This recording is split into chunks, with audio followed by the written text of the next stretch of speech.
Ձեր ճայնը հստակ լսվում է։ Ինձ լսում եք, շնորհակալություն։ Այո։ Շատ լավ։ Շուշան ջան, բայց Աննային չենք լսում այստեղ։ Հա, որտեվ Աննան անգլերեն հատվածում է խոսում, ինքը օրիգինալում մարդկանց ընդունում է,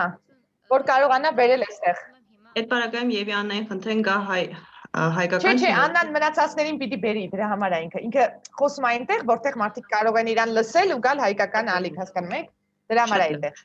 Թե չէ, մարդիկ չեն լսի ինձ, ես չեմ կարողանա, պիտի Աննան խնդրի, որ գան ինձ մոտ։ Այս ալիք հայկական դրա համար։ Հա, ինձ լսողներին ես կասեմ մի քիչ թարգմանության մասով, որ հետո անպայման կկրկնեմ։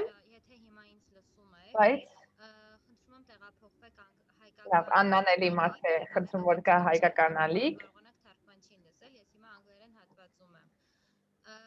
Ոնց եք տեղափոխվելու, ներքևի հատվածում գլոբուսի նշան կա, գլոբուսի նշանի վրա սեղմեք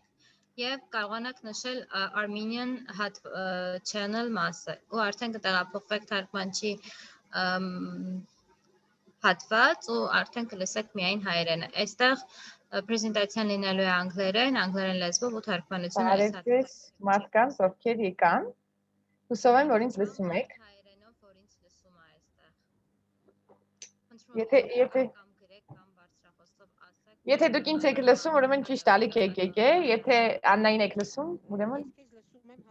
շատ շատ։ Չէ, գիտեք ինչ, հիմա բացատրեմ։ Թարգմանչին չեք լսում, Շուշանին չեք լսում։ Լսում է ինձ, չէ՞։ Չէ, ում հայկականում չի։ Հայկական հատված, որտեղ մենք անգլերենում ենք հիմա խոսում։ Համակարգչով եք միացել։ Չէ, հեռախոսով եմ անում։ Խնդիր չկա, տարբերություն չկա։ Պետքա փորձեք գտնել գլոբուսի նշան։ Ներքևի հատվածում։ Դրանք լրիվ գտել եմ։ Ու սեղմում եք հայկական channel եւ չեք լսում։ Սեղմել եմ հայկական։ Ինձ լսում եք։ Մենք սեղմելու հայկականի վրա փիչկա է դնում, ուրիշ տեղ էլ։ Այո։ Ներքևում գրված է mute original audio։ Այո։ Ահա, դա էլ արեցի։ Հիմա ինձ էլի լսում եք։ Ինձ լսում եք։ Ինչ հետաքրքիր է։ Մենք երկուս հայերեն channel-ը լսում ենք հիմնականում Շուշանին, երբ Շուշանը խոսում է, երբ Շուշանը չի խոսում, then Աննայի ձայնը բարձրանում։ Գիտեք, Աննայի ձայնը կարող եք անջատել։ Հիմա բացատրեմ։ Բոլորը ունեք այո, mute original audio, եթե դա եթե սեղմեք, ֆոնով անգլերենը չեք լսի, եթե չսեղմեք, ֆոնով անգլերենը կլսեք, դուք եք որոշում։ Այսինքն յուրաքանչյուրը ձեր համակարգչի կամերախոսի վրա կարող եք որոշել, դուք ուզում եք ֆոնով օրիգինալը լսել, թե չէ։ Մեկը մյուսին չի խանգարում։ Բայց իմ ձայնը, միայն իմ ձայնը լսելու համար, ասենք եթե անգլերեն չեք ուզում, պիտի դրա վրա սեղմեք հավելյալ։ Ես կուզենայի թարգմանության մասով մի քանի բան ասեի,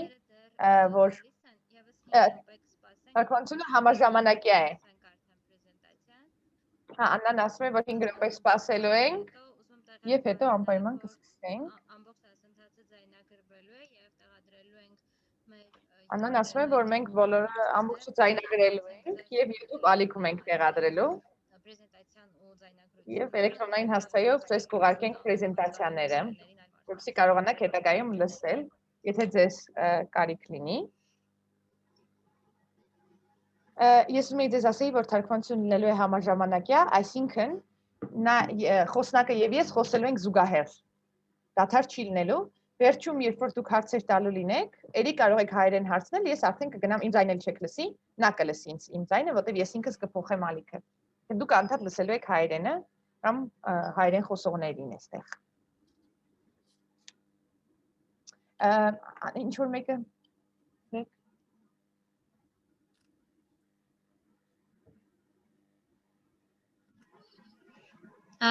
Այն մասնակիցները, ովքեր որ արդեն միացել են, մինչև սպասել է մյուս մասնակիցներին, խնդրում ենք լրացնել գրանցման թերթիկը,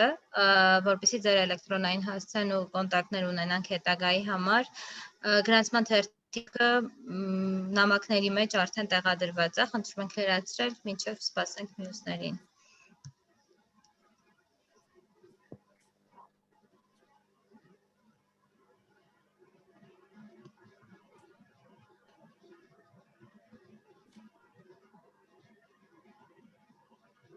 Ես չգիտեմ արդյոք լսել եք գրանցման թերթիկի մասին, դրա համար կրկնեմ։ Չգիտեմ արդյոք Աննայի ձայնը լսվում է։ Լիլիթ ջան, դուք ինձ լսում եք։ հայրեն ալիքում։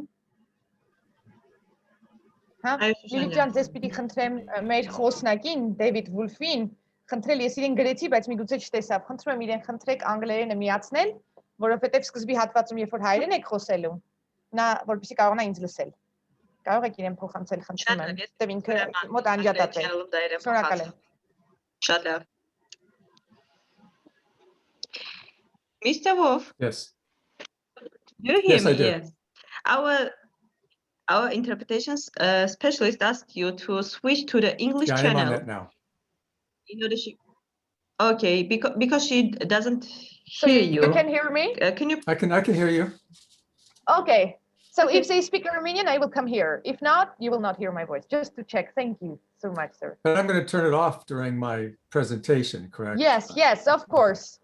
Yes, it's just that the beginning was Armenian, so not to miss out. I thought, yeah, thank you so much. Okay. And then towards the end again, whenever there is Armenian, just enable Okay. and disable it. Okay. Thanks a lot.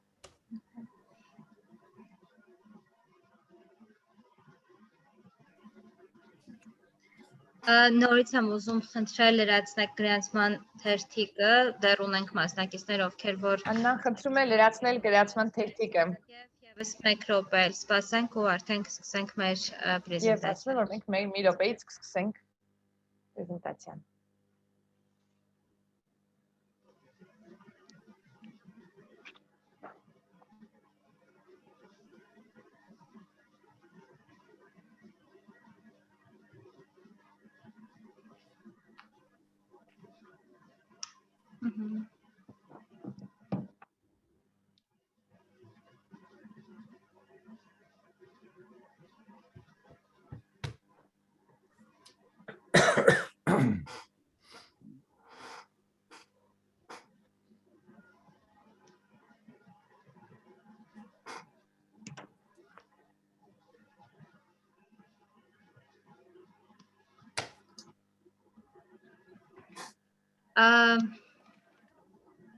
Սկսենք արդեն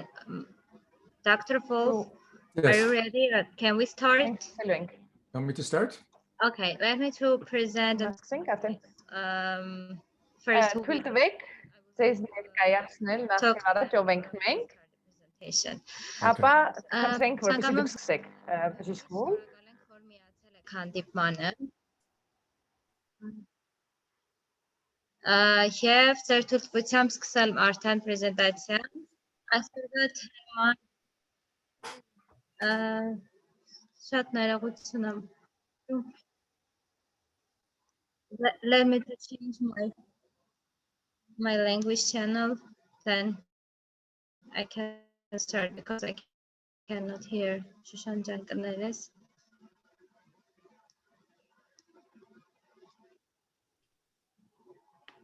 Yeah, and just a Աննա ջան, դու second. պետք է ոնց որ թե գնաս հայկական channel-ում խոսես, գիտես։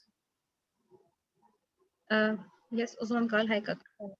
Interpretation-ը որ Yeah. մտնում ես չկա։ Just a second. I need to stop sharing, then go to Armenian channel.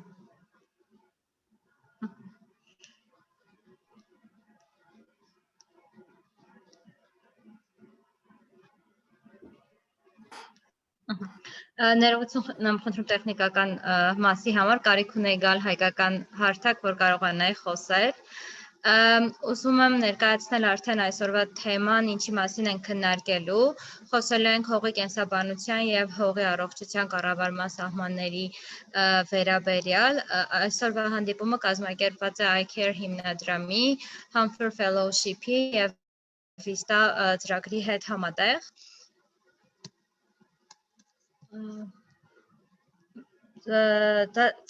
Դասընթաց թեման քննարկումը կազմակերպված է ներողություն։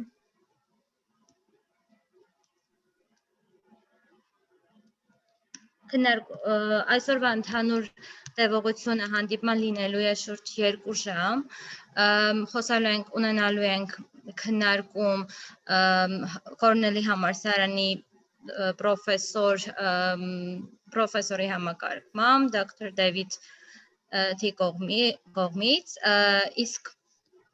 Ուզում եմ ներկայացնել նաև ձեզ Արտակին Խաչատրյան, ով որ Կորնելի համալսարանում հետազոտություն է ուսանել է եւ հետազոտություն է իրականացրել այս թեմաների շրջանակում, ինչի արդյունքում էլ ունենք այսօրվա հանդիպում քննարկումը եւ հանդիպման վերջում ունենալու ենք նաև փոքրիկ կարճ հարցում օրվա ամփոփման դասընթացի հարցերի վերաբերյալ եւ կունենանք հարց ու պատասխանի շրջանակ Հիմա խոսքը փոխանցեմ Արտակին եւ հետո արդեն կխնդրենք Dr. David Wolf-ը ներկայացնի թեման ընդհանուր ավելի մանրամասն։ Շնորհակալություն Աննա ջան, ներկայացման համար ուզում եմ ողջունել բոլոր մասնակիցներին։ Շատ ուրախ եմ, որ ժամանակ եք գտել եւ միացել եք այսօրվա մեր կազմակերպվելիք հանդիպմանը։ Ես կուզենայեմ մի քանի խոսքով ներկայացնել Dr. David Wolf-ին, ով Կորնելի համալսարանում դասավանդում է հողի առողջության եւ կլիմայի փոփոխության թեմայով տարբեր դասընթացներ։ Ես Կորնելում ուսուցանելու ընթացքում հնարավորություն եմ ունեցել մասնակցելու իրեն դասընթացներին եւ պրեզենտացիաներին, որի ընթացքում շատ բան եմ լսել նոր եւ հետաքրքիր հիմնականում ինձ հետաքրքրեց իրեն դասընթացը հողի միկրոբիոլոգիա եւ նրա կարեւորությունը հողագործության եւ բույսերի աճի եւ նրանց կապը կլիմայի փոփոխության հետ, որը իրեն խնդրեցի, որ ինքը այսօր ժամանակ գտնի եւ մեզ ներկայացնի։ Դոկտոր Դեվիդ Վոլֆը մի քանի գրքերի հեղինակ է, որոնք շատ մեծ լայն տարածում ունեն աշխարհով մեկ եւ ԱՄՆ-ում եւ հույսով եմ, որ շատ հետաքրքիր հանդիպում է մեզ սպասվում, ակնկալում եմ ձեր կողմից հարցեր եւ ակտիվ մասնակցություն։ Շնորհակալություն։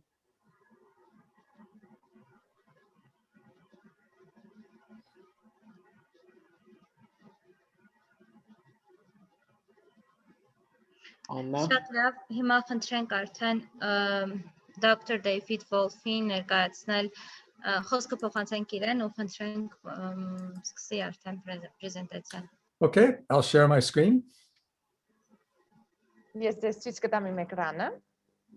Իմ էկրանով։ And it will take me just a moment. Կներողություն մի վայրկյան տևի։ While I find my slides. Ես հիմա սլայդս գտնեմ եւ ձեզ ցույց տամ։ I have a lot of talks I give here. You can see all my PowerPoint. Տեսնում եք իրականում շատ են իմ PowerPoint ծրագրերով տրվող ներկայացումները։ Շատ եմ հանդես գալիս տարբեր պրեզենտացիաներով։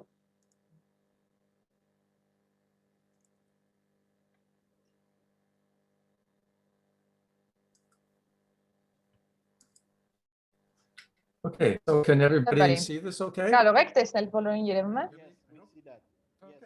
Այո, տեսնում ենք։ Okay, so yeah, so the topic Շատ բարի։ Այսօրվա թեման հողի կենսաբանությունն է եւ ուզում եմ ասել, որ սա ոչ միայն շատ կարեւոր ոլորտ է հետազոտության ամբողջ գյուղատնտեսության առումով, բայց ամբողջ կենսաբանության առումով իրականում, որովհետեւ կենտրոնական թեմա է եւ թույլ կտա ավելի մանրամասն խորանալ այս թեմայի մեջ, որտեղ շատ նոր բաներ ենք սկսում սովորել երկրի հողի ներքո գտնվող աշխարհի մասին եւ պիտի ասեմ գյուղատնտեսության համար մեծ մենեջմենտի համար մեծ պոտենցիալ ունի։ Ես իմ սլայդերում դրանց կանդրադառնամ։ Տեսնում եք իմ էլեկտրոնային post-ը, եթե ուզում եք ինձ հետ կապնվել, հանդիպումից հետո խնդրեմ։ Նախքան ես կխոսեմ, նախքան սկսեմ խոսել մանրամասներից, որոնք հազարավոր գիտնականները, որոնց զբաղվում են հազարավոր գիտնականները, որովհետև զբաղվում են հողի ներքո գտնվող կյանքի հարցերով, ես կուզենայի մի քանի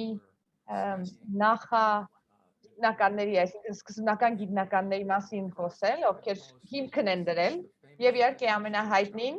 հայտնի գիտնական Չարլզ Դարվինն է, քանի որ աշխատել է էվոլյուցիայի հարցերում, բայց շատերը զարմանում են իմանալով, որ 40 տարուց ավել անձրևորդերին է հետևել եւ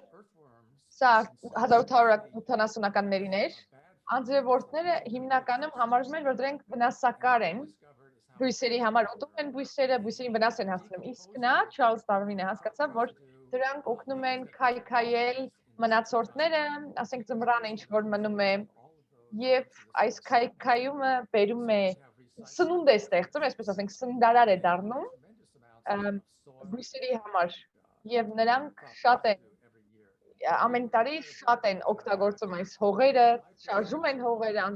նրա մասին գիրք գրեց իրականում եւ եթե գիտեք, որ ես հետաքրքրված եմ այս հողերի կենսաբանությունում, ինձ տվեցին, քանի որ դա գիտեին, ինձ Charles Darwin-ի երկրորդ հատորը տվեցին, տեսեք ինչ հաստ է, սա ընդհանուր երկրորդ հատորն է, ինքս է ինձ տվել, գործընկերս, եւ իր կյանքում սա հետագայում տպագրվեց։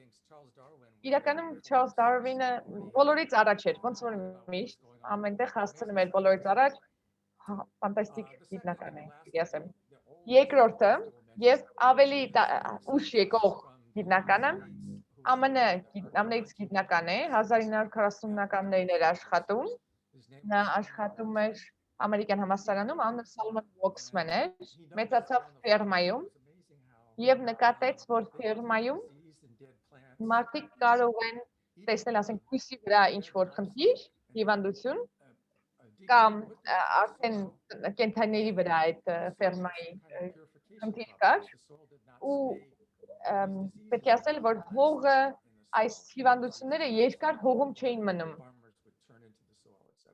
Երբ որ հայտնում էին հողի մեջ, նա եկավ այս եզրակացության, որ հողը շատ կարևոր ֆունկցիա է կատարում։ Իրականում առաջին մարդն է, ով օգտագործել է անտիբիոտիկ բառը, հակաբիոտիկ բառը, եւ նա հասկացավ, որ այս հակաբիոտիկները, որոնք կապված են հողի կենսաբանության հետ, նաեւ կարող են մարդկանց օգնել իրենց առողջության, հիվանդության հարցերում, կանցնի բուժման տարիների ընթացքում աշխատանք էր կանում այդ առումով։ Միակ,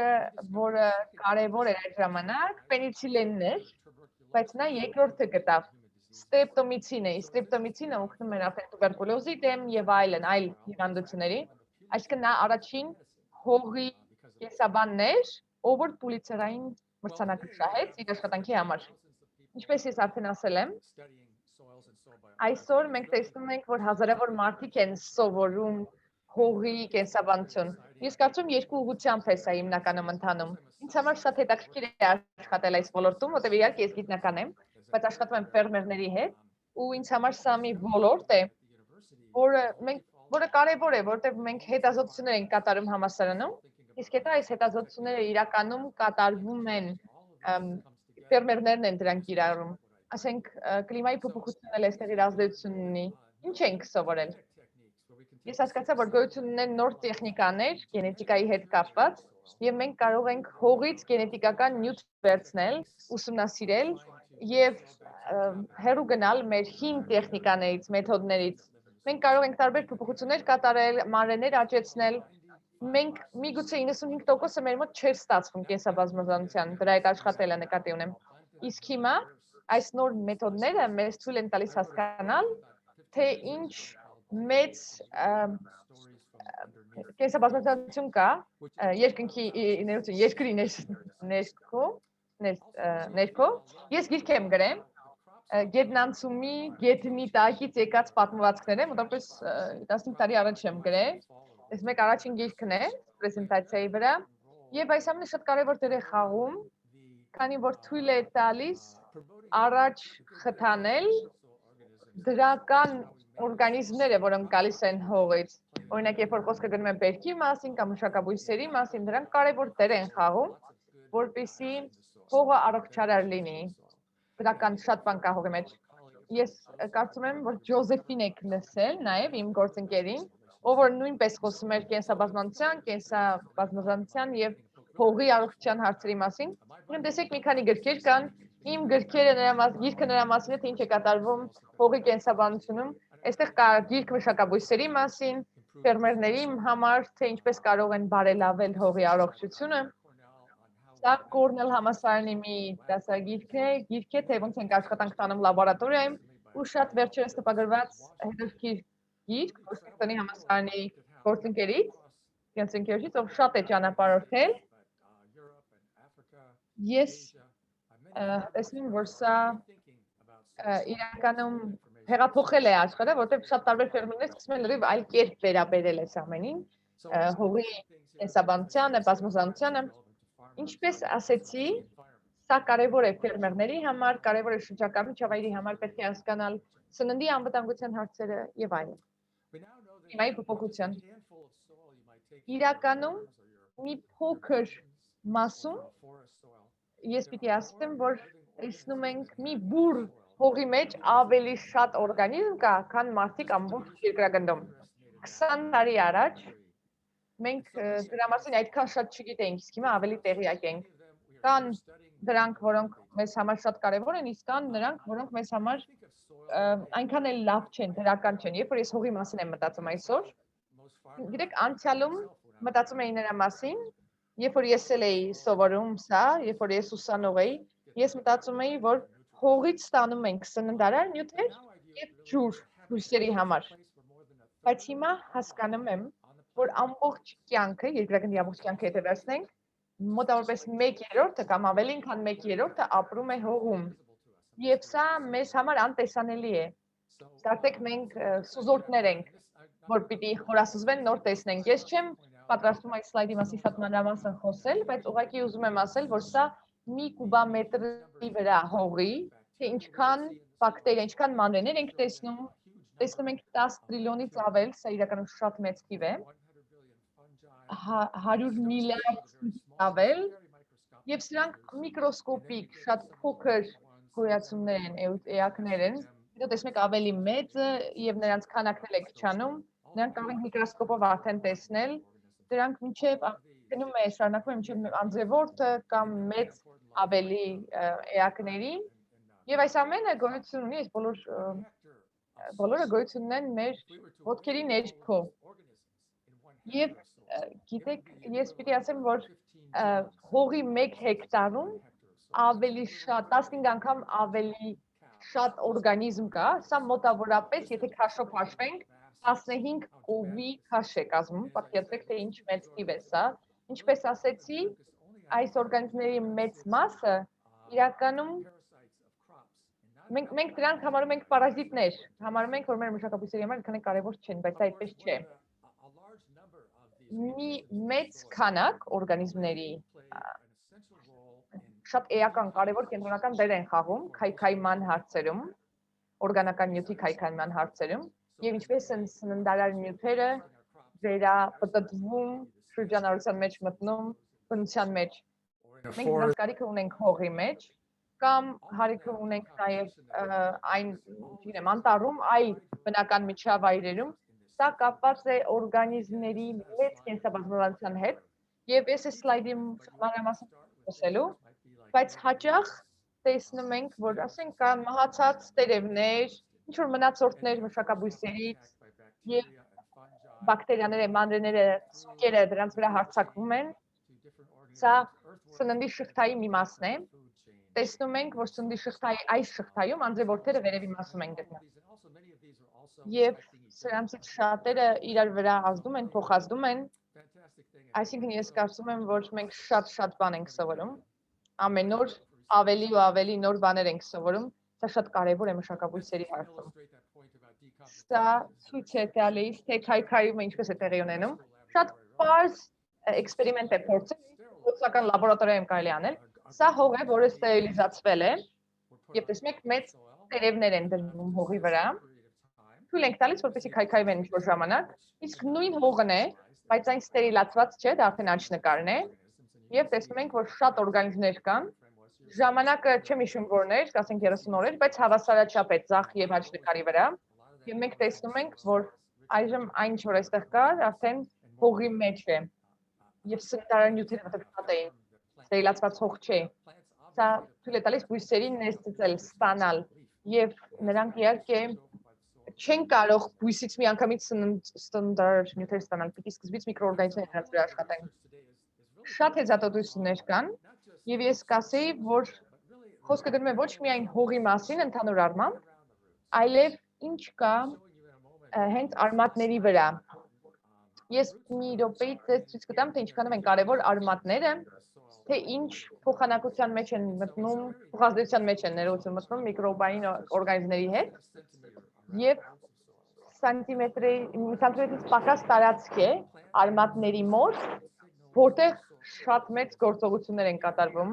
եւ նրանք ազդակներ են ուղարկում օրգանիզմներին, մոտ եկեք թույլ ես դες կտամ իմ ունեցած ասենք շաքարը, իսկ միկրոօրգանիզմը կտա արդեն գիտեք, այսպես կարծեք խաչաձև խոսում են եւ երկխոսության մեջ են երկուսը։ Սա շատ կարեւոր վայր է, այս մի սանտիմետրից փոքր տարածքը, որտեղ տեղի է ունենում միկրոկենսաբանությունը։ Եվ մենք հետազոտությունները հենց այս փոքր մասի վրա է տեղի ունեն, որը կոչվում է ռիզոսֆերա, նոր տերմին է, նոր եզրույթ։ Ես կուզենայի ասեի, որ երբ որ ես համալսարանում էի,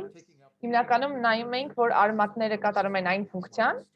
որ ջուրն են վերցնում եւ սննդարար նյութերն են վերցնում հողից։ Բայց մենք չենք մտածում դրա մասին, որ եւս մի կարևոր գործառույթ են կատարում բոլոր բույսերի համար։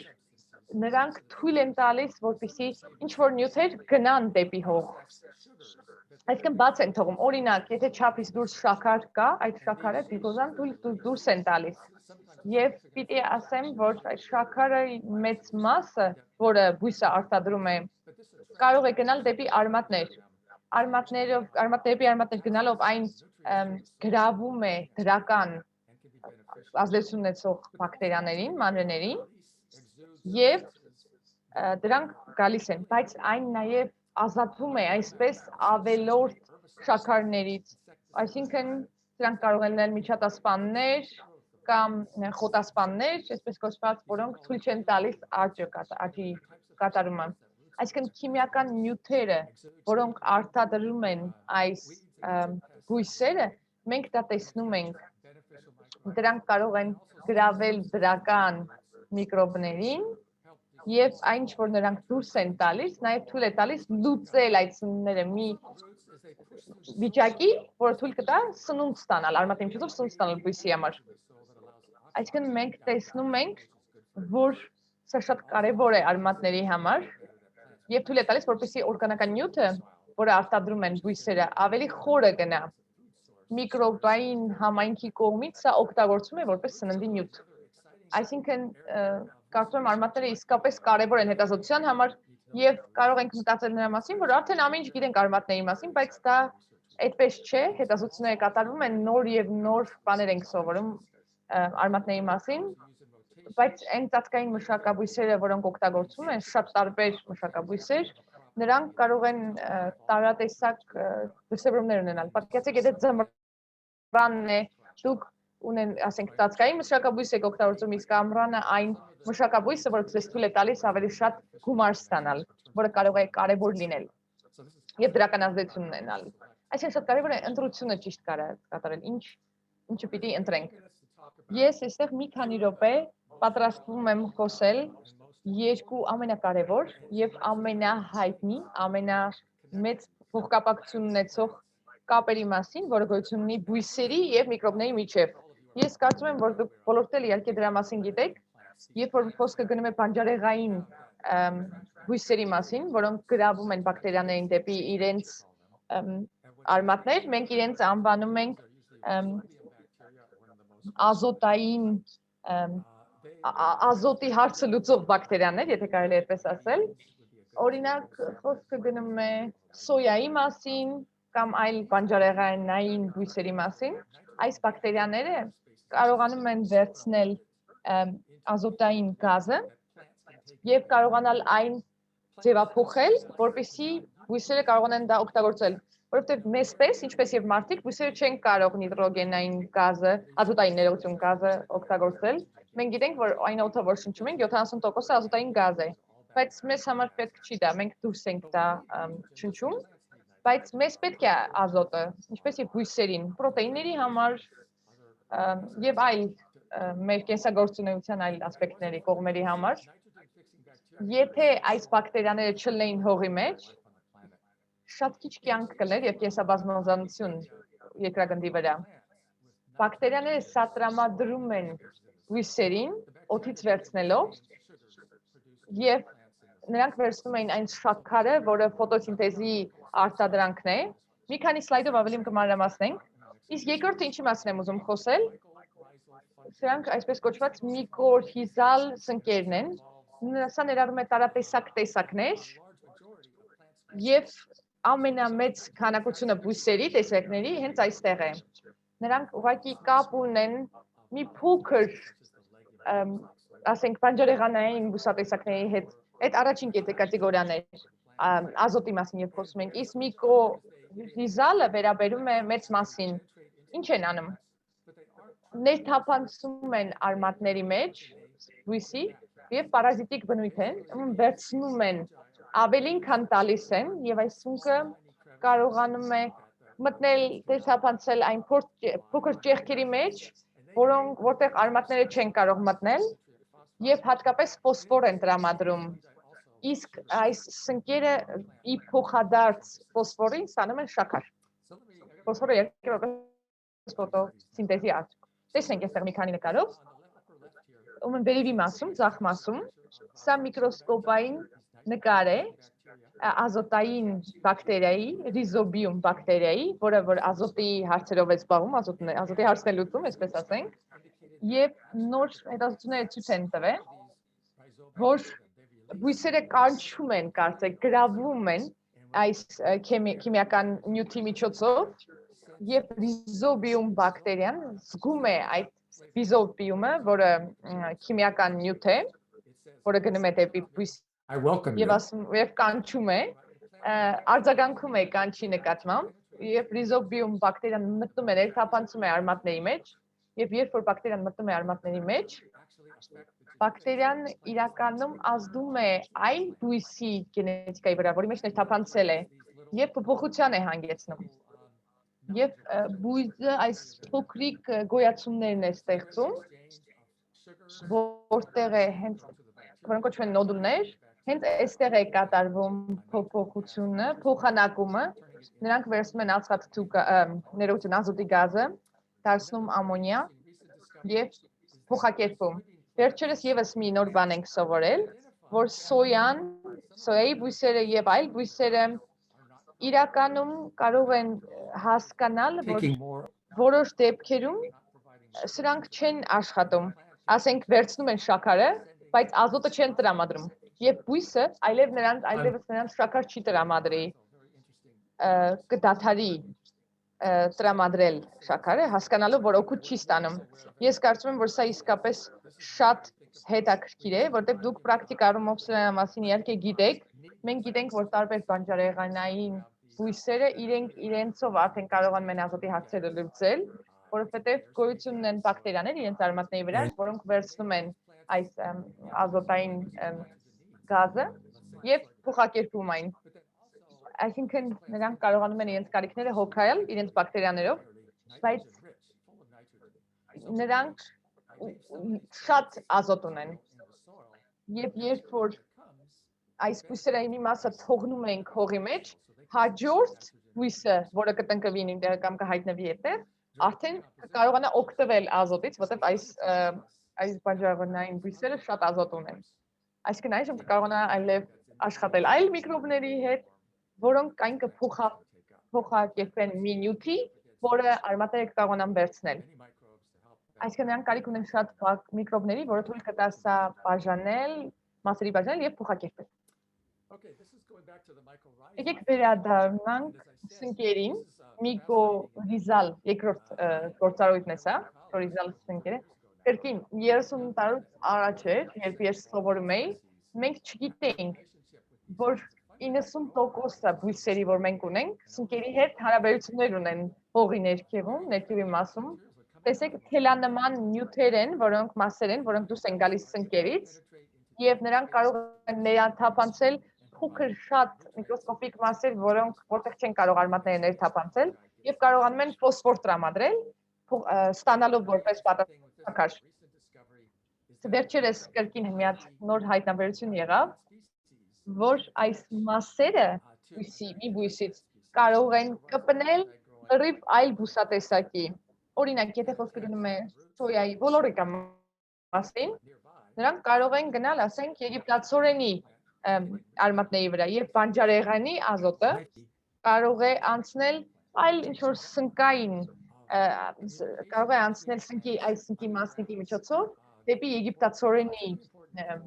արմատ։ Այսինքն շատ ռազմավարական կարևորություն ունի, որ հողի ներքևում բույսերը հաղորդակցություն ունեն եւ փոխանակվում են միմյանց հետ։ Սա շատ կարևոր փոքրիկ նկար է։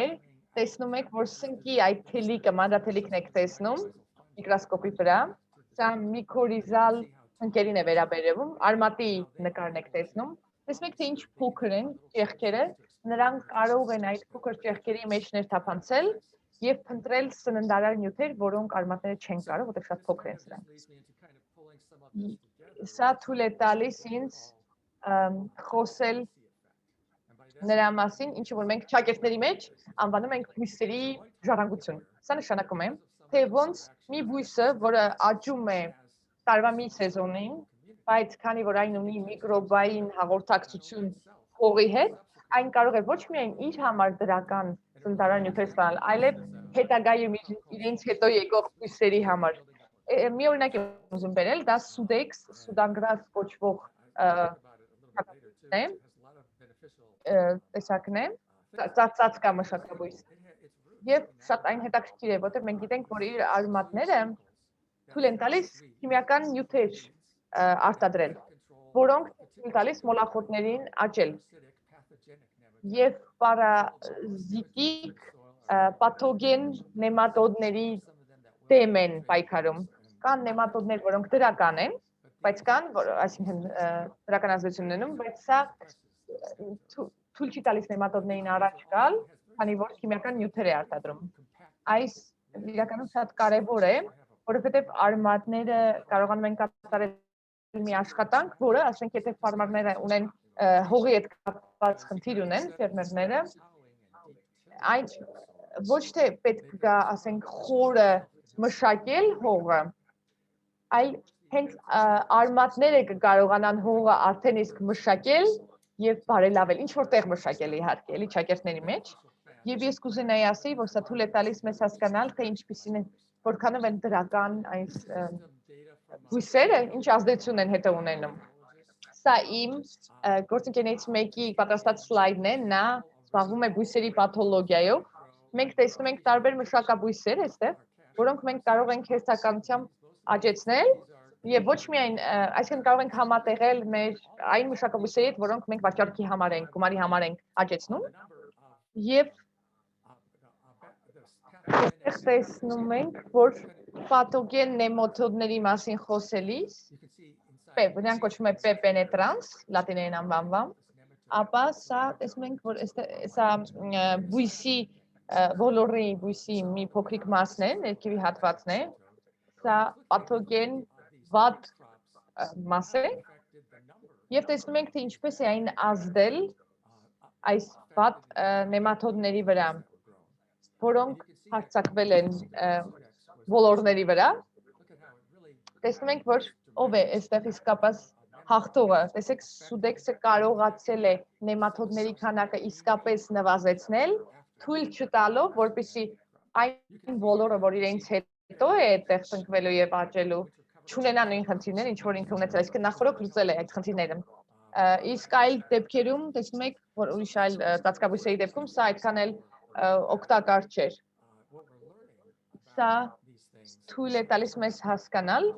որ եթե մենք խոսում ենք մշակաբույսերի օգտագործման մասին, իրենց տնկման մասին, ապա պետք է սա նաև հաշվի առնենք արմատների պահով։ Սա պաթոգեն նեմատոդն է, որի մասին խոսեցի հենց նոր, որը գնում է արմատների մեջ, բույսերի, սա մեզ դուրս չի գալիս իհարկե, եւ սա այնքան փոքր մաս է այն նեմատոդների, որոնք գոյություն ունեն։ Չեմ հիշում, չգիտեմ, դուք հիշում եք այն, ինչ որ ձեզ ցույց տվեցի, որ ընդամենը մի բուր հողի մեջ հազարավոր նեմատոդներ կան, եւ մեծ մասը դրական է։ Եթե այստեղ նայեք այս տարօրինակ էակին, սա իրականում բերանի մասն է։ Սա միկրոսկոպիկ նեմատոդ է եւ սնվում է բակտերիաներով, սա լավ նեմատոդ է։ Սա հարձակվում է միայն այն բակտերիաների վրա, որոնք կարող են բույսերին վնաս հասցնել, վնասատու են։ Եվ նա այդ առումով դրական է։ Սա դիագրամա է, որպեսզի դուք կարող եք տեսնել զանազանությունը, թե եթե խոսքը գնում է հողի օրգանիզմների մասին, միկրոօրգանիզմների մասին, Եթե խոսքը գնում է նեմաթոդների մասին, որոնք սովորաբար միկրոսկոպիկ են եւ անզեն աչքով անհնար է դրանց տեսնել, դրանք շատ իրականում շատ փոքր են եւ միկրոսկոպի միջոցով կարողանում եք տեսնել։ Սրանք բերանի հատվածի տարբեր տեսակներն են, նայած թե ինչ նեմատոդի տեսակի մասին է խոսքը գնում եւ բոլորը կարելի է գտնել հողի մեջ իհարկե։ Կան որոնք որ պարազիտային են, այսինքն այս բերանի հատվածը մտնում է բույսի մեջ եւ բույսին վնաս է հասցնում, բայց մեծ մասը ինչ որ տեսնում եք, դրական ազդեցություն է ունենում բույսի վրա, որովհետեւ կարողանաք զանազանության այսպիսի մի օրինակ տեսնել։ Եվ մենք իհարկե ուզում ենք, որպեսզի հողի միջի լավ դրական միկրոօրգանիզմներ աճեն, իսկ վատասականները վնասատուները վերանան։ Եկեք վերադառնանք բույսերի արմատներին, ինչպես մենք ասացի Սուդան գրասի, Սուդեքսի մասին խոսելիս, այս մշակաբույսը շատ ուժեղ արմատներ ունի, որը կարող է հողի մեջ մեծ աշխատանքներ կատարել եւ հետագայում իրենց հետո եկող բույսերի համար արդեն պարարտ հող ստեղծել, ասենք այդպես։ Սա մի նկար է կանոլայի վերաբերյալ, կանոլա մշակաբույսի, ով որ մի մարդ, ով որ աճեցնում էր կանոլան, ֆերմեր, նա այստեղ տեսախցիկի պես մի բան տեղադրեց հողի մեջ եւ կարողացավ իսկապես տեսնել, որ կանոլայի արմատները, որոնք այդ դաշտում զետեղված արմատների միջով էին աճում, տեսանք, որ հաջորդ ամառ այն ինչ որ նա ուզում է աճեցնել, դա սոյան է։ Սոյան աշխատում է աճել հենց նույն, իրականում աճում է հենց նույն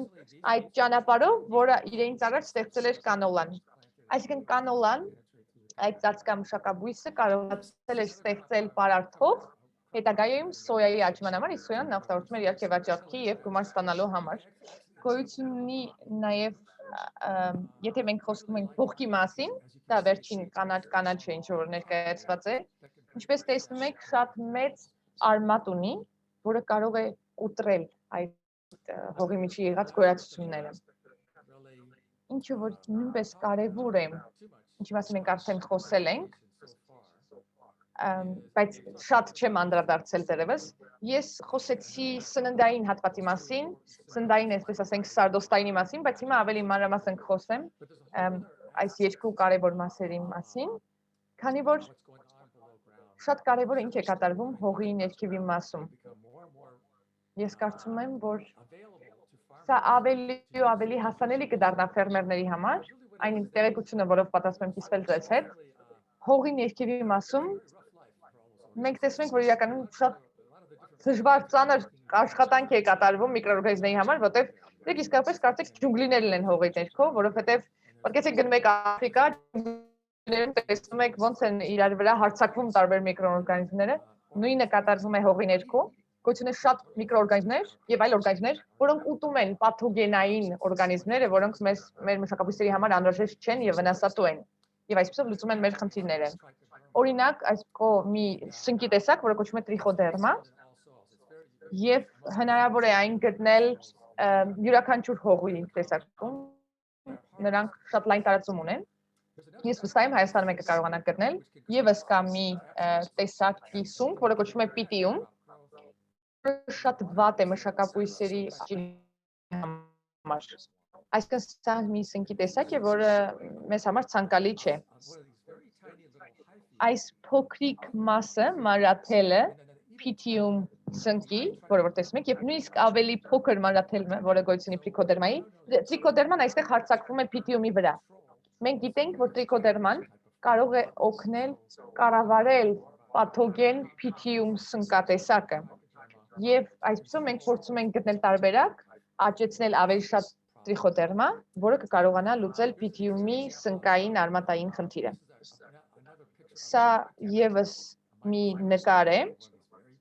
միկրոսկոպիկ նկար է, իհարկե նեմաթոդների, որոնք պաթոգեն են, աղտատին են, եւ այստեղ տեսնում ենք մանրաթելը սնկի, որը պտտվում է շրջանաձև եւ այդ նեմաթոդի շուրջ պտտվում է նրա միջից կյանքը դուրս ծծելով, ներս ծծելով։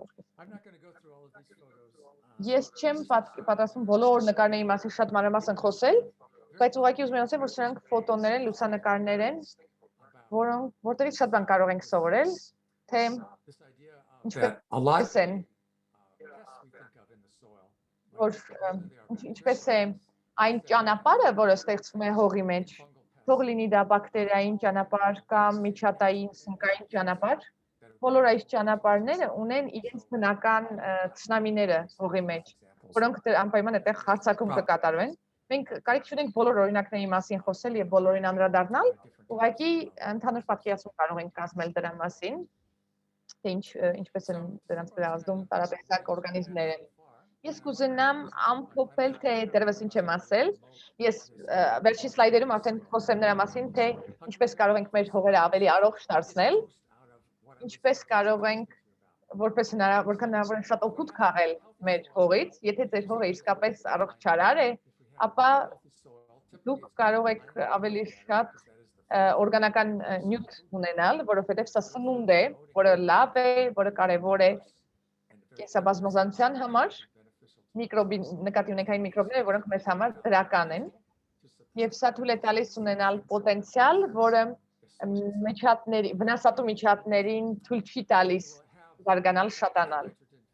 Մենք կունենանք նաև այս ազոտային հարցերով զբաղվող բակտերիաները, սնկերը, որոնք սիմբիոտիկ հարաբերությունների մեջ կլինեն իրար հետ,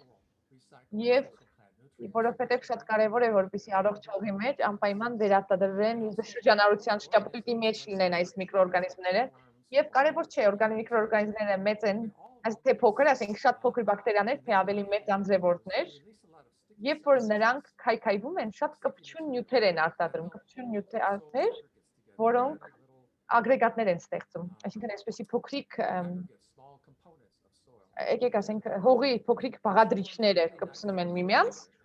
եւ սա թույլ է տալիս կառուցվածքային առումով, երբ որ խոսում ենք հողի ագրեգատացման միակցման մասին, ապա այստեղ կարևոր է նաեւ ֆիլտրացումը եւ ֆիլտրացումից հետո կարևոր է հասկանալ արդյոք ջուրի քանակը լավն է եւ հետո չորացումն էլ է ճիշտ կատարվում, որպեսզի շրջակա միջավայրի պաշտպանություն լինի։ Եկեք խոսենք, թե ինչպես է հնարավոր դա անել։ Ինչն է կարևոր։ Մենք հասկացեք, որ մենք բավական ուշադրություն չենք դարձնում մեծ քանակությամբ օրգանական նյութերի համար, որպեսզի նրանք լինեն մեր հողում։ Եթե սովորաբար չեք աշխատում դրա այդ ուղղությամբ, չեք էլ ստանում օրգանական նյութեր։ Բայց օրգանական նյութերը սնունդ են հանդիսանում շատ դրական բակտերիաների, միկրոօրգանիզմների համար։ Այսինքն մենք պիտի փորձենք այնպես անել, որպեսզի մեր հողերում նորից տեղ գտնեն օրգանական նյութերը։ Այս կպչուն մասերը, որոնց մասին արդեն խոսել էի, որոնք արտադրվում են հողի միկրոբների կողմից, կարևոր են։ Եվ սա նաև կարևոր է հողի կառուցվածքի համար։ Դա կարող է պաշտպանել եւ թույլ չտալ, որպեսզի ջրհեղեղ լինի կամ չորացում լինի բույսերի մոտ, ջրի ավելցուկ կամ պակաս։ Սա նաև կարող է ածխաթթու գազը ստանալ հողի մեջ, նաև ոչ միայն օդից ստանալ։ Եվ օրգանական նյութի մի փոքր մասը նաև կարող է թույլ տալ ավելի շատ սննդարար նյութեր պաշտպանել, ունենալ եւ զետեղել։ Սա այսինքն օրգանական նյութերը թույլ են տալիս ներառել այդ սննդարար մասերը։ Ես ինչպես ասացի, որ ամբողջ աշխարհով եւ սա այստեղ կարող եք տեսնել տվյալներ մի հետազոտությունից, որը կատարվել ենք ԱՄՆ-ի կենտրոնական մասում, տեսնում ենք տեղեկություններ, որը ստացել ենք մի մոդելում, որը ներողություն խոսնակը անջատեց իր միկրոֆոնը։ Իրեն պետք է դրա մասին տեղեկ։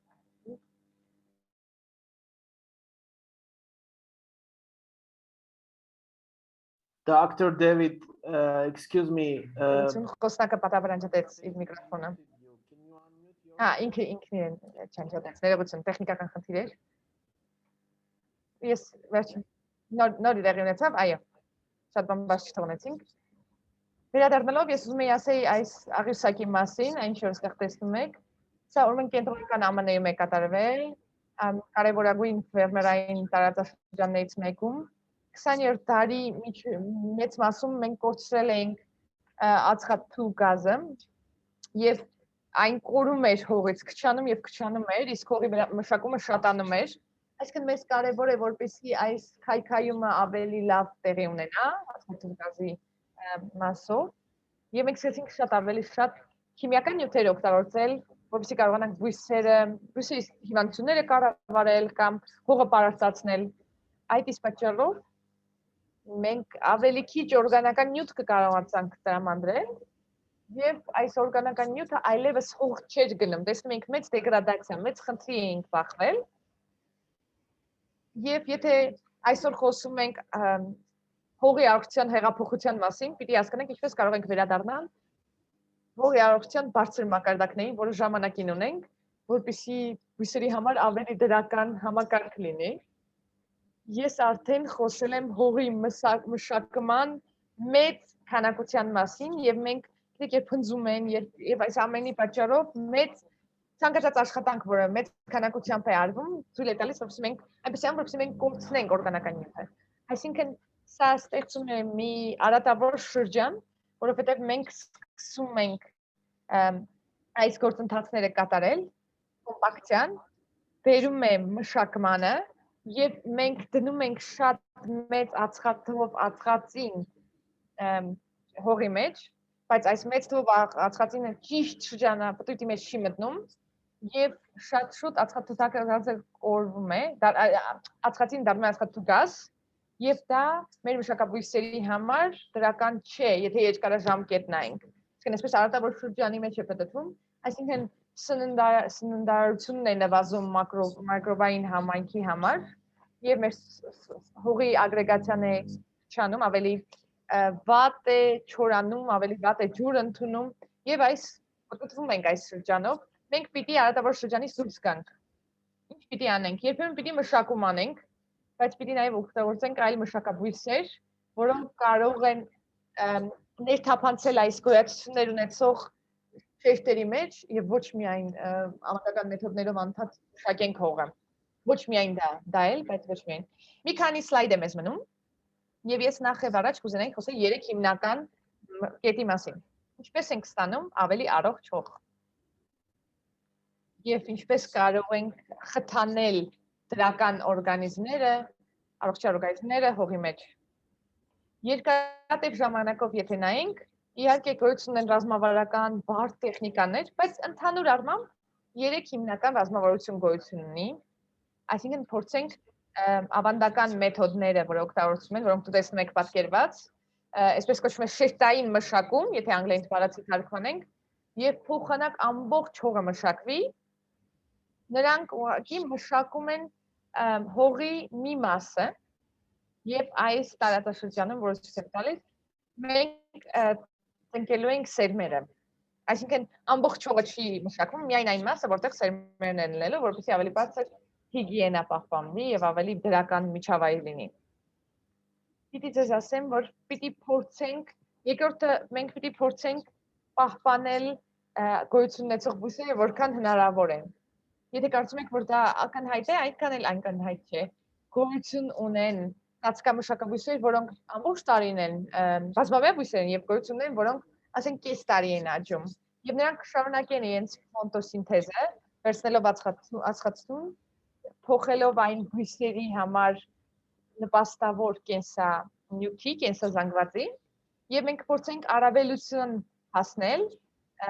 առավելագույնի բերելով այն հնարավորությունները, որոնք ունենք այս առումով։ Կամ կարող ենք ուղիղ կերպ, սա երրորդ կետն է, արդեն օրգանական նյութ ավելացնել տարատեսակ մեթոդներով, այստեղ մեթոդները իսկապես բազմազան են եւ ցանկացած օրգանական նյութ կարելի է ավելացնել, որը ձեզ համար կարեւոր կլինի։ Ես կրկնում եմ, իհարկե, այստեղ նորից կրկնում եմ, բայց պիտի ասեմ, որ ավելի մանրամասն եմ այստեղ խոսում։ Այսինքն մենք փորձում ենք հողը անտեղի չմշակել, որտեղ չափից դուրս թթվածին կարող է գնալ այստեղ։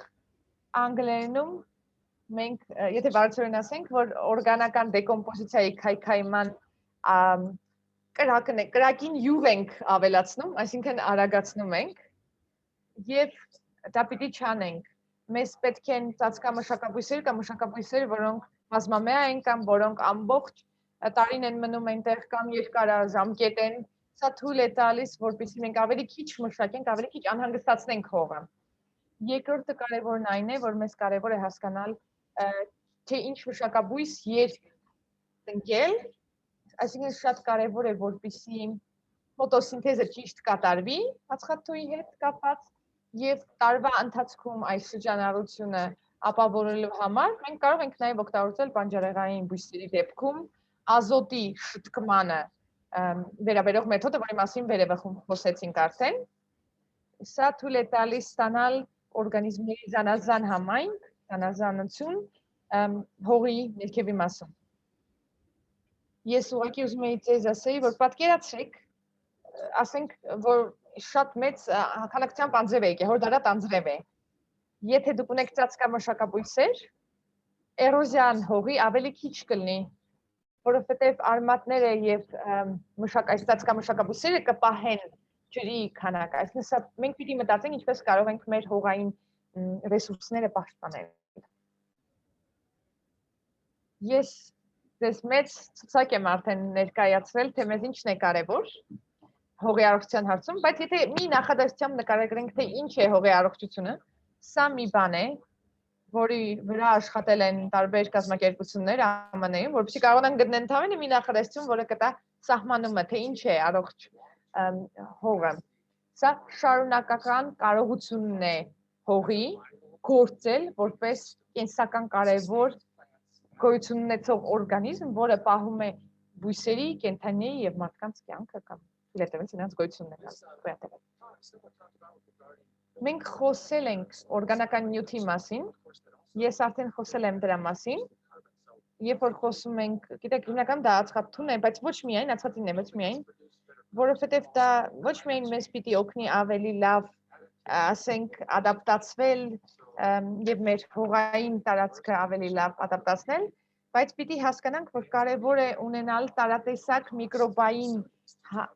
տարածք, որովհետև սա թույլ կտա քիչ ծախսատար լինել, եթե ավելի լավ միկրոբային համայնք ունեք, եթե ավելի լավ հողի ագրեգացիա միակցություն ունեք, այսպեսով կարողանաք պաշտպանել աղետներից, ասենք ջրի ավելցուկից, ջրի պակասից եւ նաեւ այն մշակաբույսերից, որոնք կարևոր են ջերմոցային գազերի հետ կապված,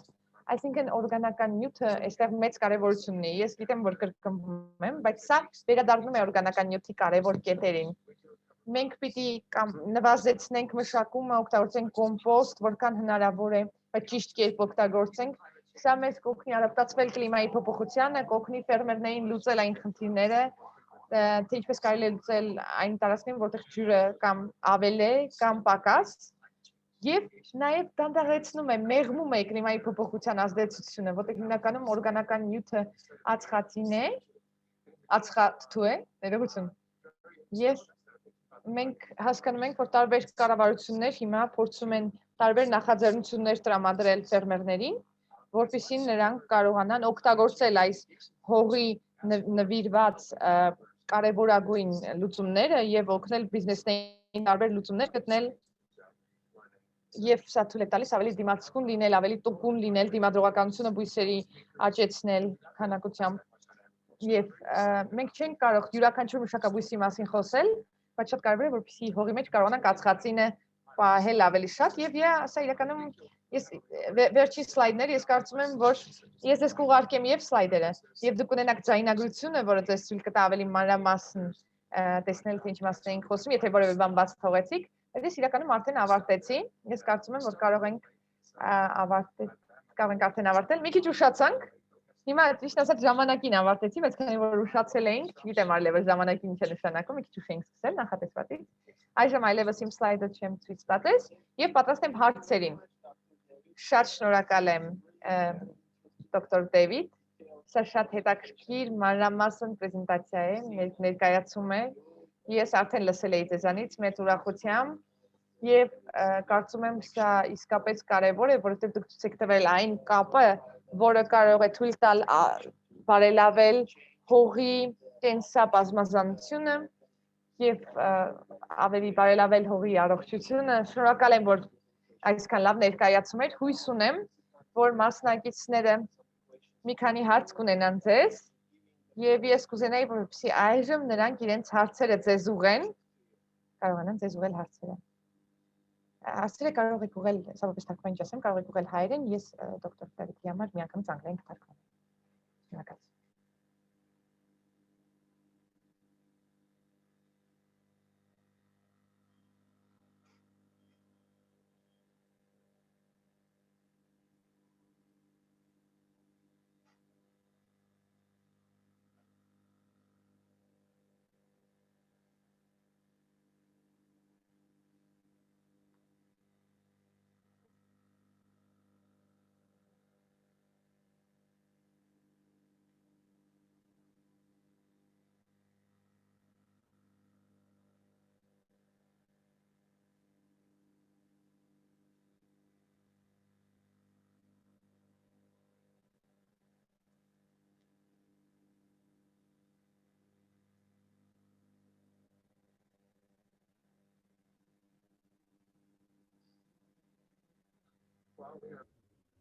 Քանի սպասում ենք հարցերին, մի քանի մեկնաբանություն ավելացնեմ։ Անեմ։ Բարի։ Ընդհանուր առմամբ այս ներկայացման նպատակն այն է, որպեսզի մենք կարողանանք, այսպես գիտեք, թույլ տալ ձեզ մտածել հողի մասին, որպես բնակավայրի, որտեղ շատ աշխատանք կա, կյանքի նկատմամբ, կենսաբազմազանություն մեծ կա։ Եվ գրեթե ամեն ինչ լավ կլինի մեր մշակաբույսերի համար, եթե մենք ուշադիր լինենք, եթե ստեղծենք հող, որը կարևոր կլինի, որը կաջակցի։ Մենք կարծում եմ, որ երբ որ գիտեք, ֆերմերները երբ որ 20 տարի առաջ տրակտոր էին քշում, նրանք ուրիշ բանի մասին էին մտածում։ Նրանք մտածում էին իրենց այն օրգանիզմների մասին, որոնք հողում են, որոնք վատ են։ Մտածում էին, որ սա բացասական ազդեցություն ունի իրենց մշակաբույսերի մասին վրա։ Բայց հիմա պիտի հասկանանք, որ շատ աջակիցներ կան, շատ ընկերներ կան ֆերմերների հետ։ Ինչպես ենք մենք աշխատում բնության հետ եւ ոչ միայն բնության հետ պայքարում ենք, այլ օգտագործում ենք բնության բարիքները ի օգուտ մեզ։ Երբ որ ես դրա մասին եմ խոսում, հեղափոխություն, դրա սա մտածելակերպի մասին է, ֆերմերի մտածելակերպի։ Եվ եկեք հասկանանք, որ ես կուզեի, որպեսզի դուք կարողանանք ավելի լայն մտահորիզոն ունենալ, հասկանալով, որ նոր բաներ կլինեն, այսինքն ձեր ռադարները միացած թողեք, որովհետև մենք սկսում ենք ավելի շատ բաներ սովորել հատուկ ծածկային մշակաբույսերի մասին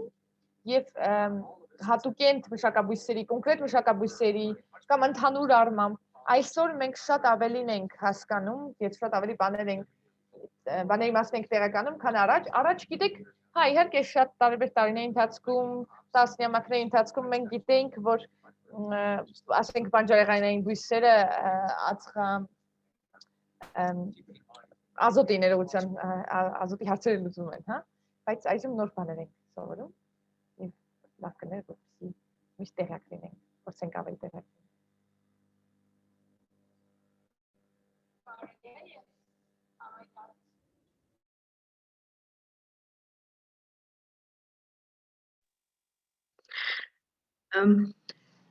Նարինե ջան, ներողություն, ես ձեզ չեմ լսում։ Նարինե, լսում եք մեզ։ Ես լսում եմ Նարինեին, բայց գնացի անգլերեն ալիք, ես որպես թարգման չէի ասում։ Ես լսում եմ, ես անգլերեն եմ թարգմանում։ Հիմա լսում եք։ Այո։ Ես ուզում էի ինձ իրավունք վերապահել բոլոր մասնակիցների անունից շնորհակալություն հայտնել, շատ ինֆորմատիվ, մանրամասն ու շատ հարուստ բովանդակությամբ պրեզենտացիայի համար։ Իրականում ինձ թվում է մենք հարցեր չունենք, որովհետև ժամանակ է պետք, որ այդ ամեն ինչը մեր մեջ ավելի վերլուծենք ու մարսենք ու հասկանանք, որովհետև ձեր ամբողջ պրեզենտացիայի մեջ ինձ հատկապես այս պահին հատկապես ինչը տպավորվեց, բացի ամբողջ նյութը, որ իսկապես մենք պետք է արժևորենք հողի առողջությունը,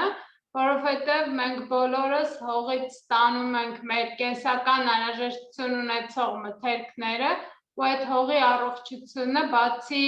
էկոլոգիական նշանակությունից անմիջականորեն կարևոր է մեզանից յուրաքանչյուրի առողջ կենսակերպի համար։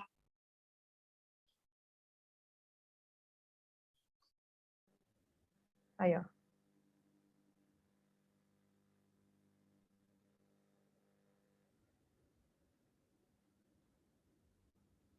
Այստեղ հարց կա Տիկին Չատրչյանից, դոկտոր Ալեքսանդր Չատրչյանից, ով չէր կարող հարցը ուղղել, բայց այդ չաթում է, այո։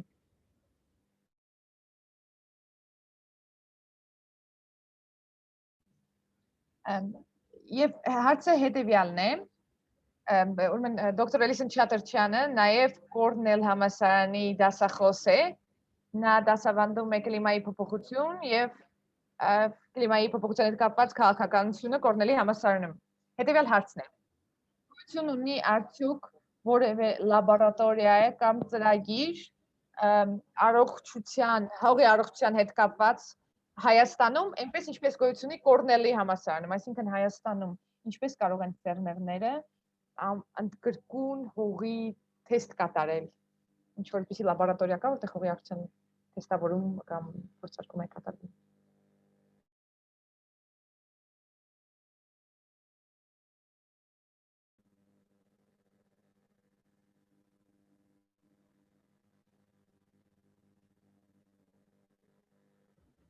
Եթե ինչ-որ մեկը մասնակիցներից կուզենա արձագանքի,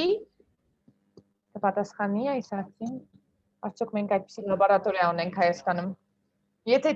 չի, ես էլ կարող եմ պատասխանել այդ հարցին, սակայն եթե մասնակիցներից ցանկանում են խոսել, խնդրեմ։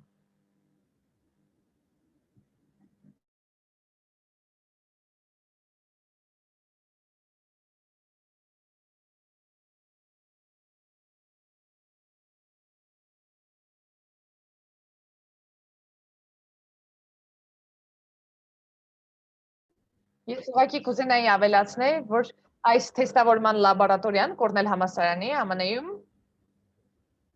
իրականում վերջին 15-20 տարին է հայտնվել, առաջ եկել,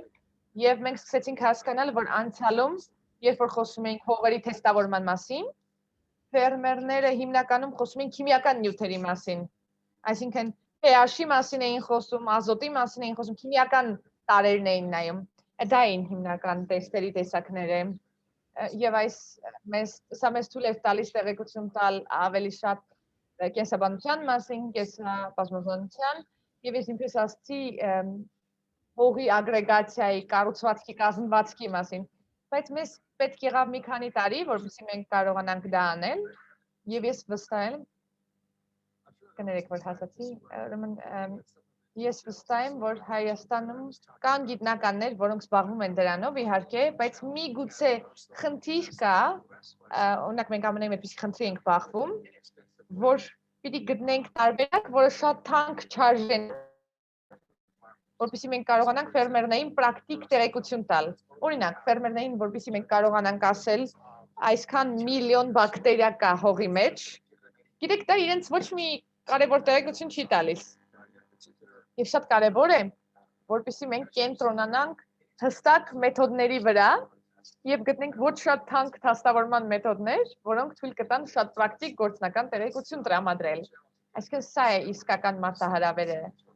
Ոնց կարողանանք, ինչպես կարողանանք ավելի պրակտիկ սարքել այս ամենը։ Կորնելի համալսարանում մենք կարող էինք գիտնականների հետ աշխատել, եթե կան այդպիսի գիտնականներ, գիտեք, մենք ունենք այսպիսի մոդելներ, օրինակներ, եւ կարողանանք դա ձևափոխել Հայաստանի համար, ուրախ կլինենք դες հետ համագործակցել եւ աշխատել նաեւ մեր լաբորատորիայի շրջանակներում, եթե կարիք ունի։ Իրականում շատ լավ գաղափար է համագործակցել գիտնականների հետ Հայաստանից։ Ես պիտի ասեմ, որ ես անձամբ աշխատում եմ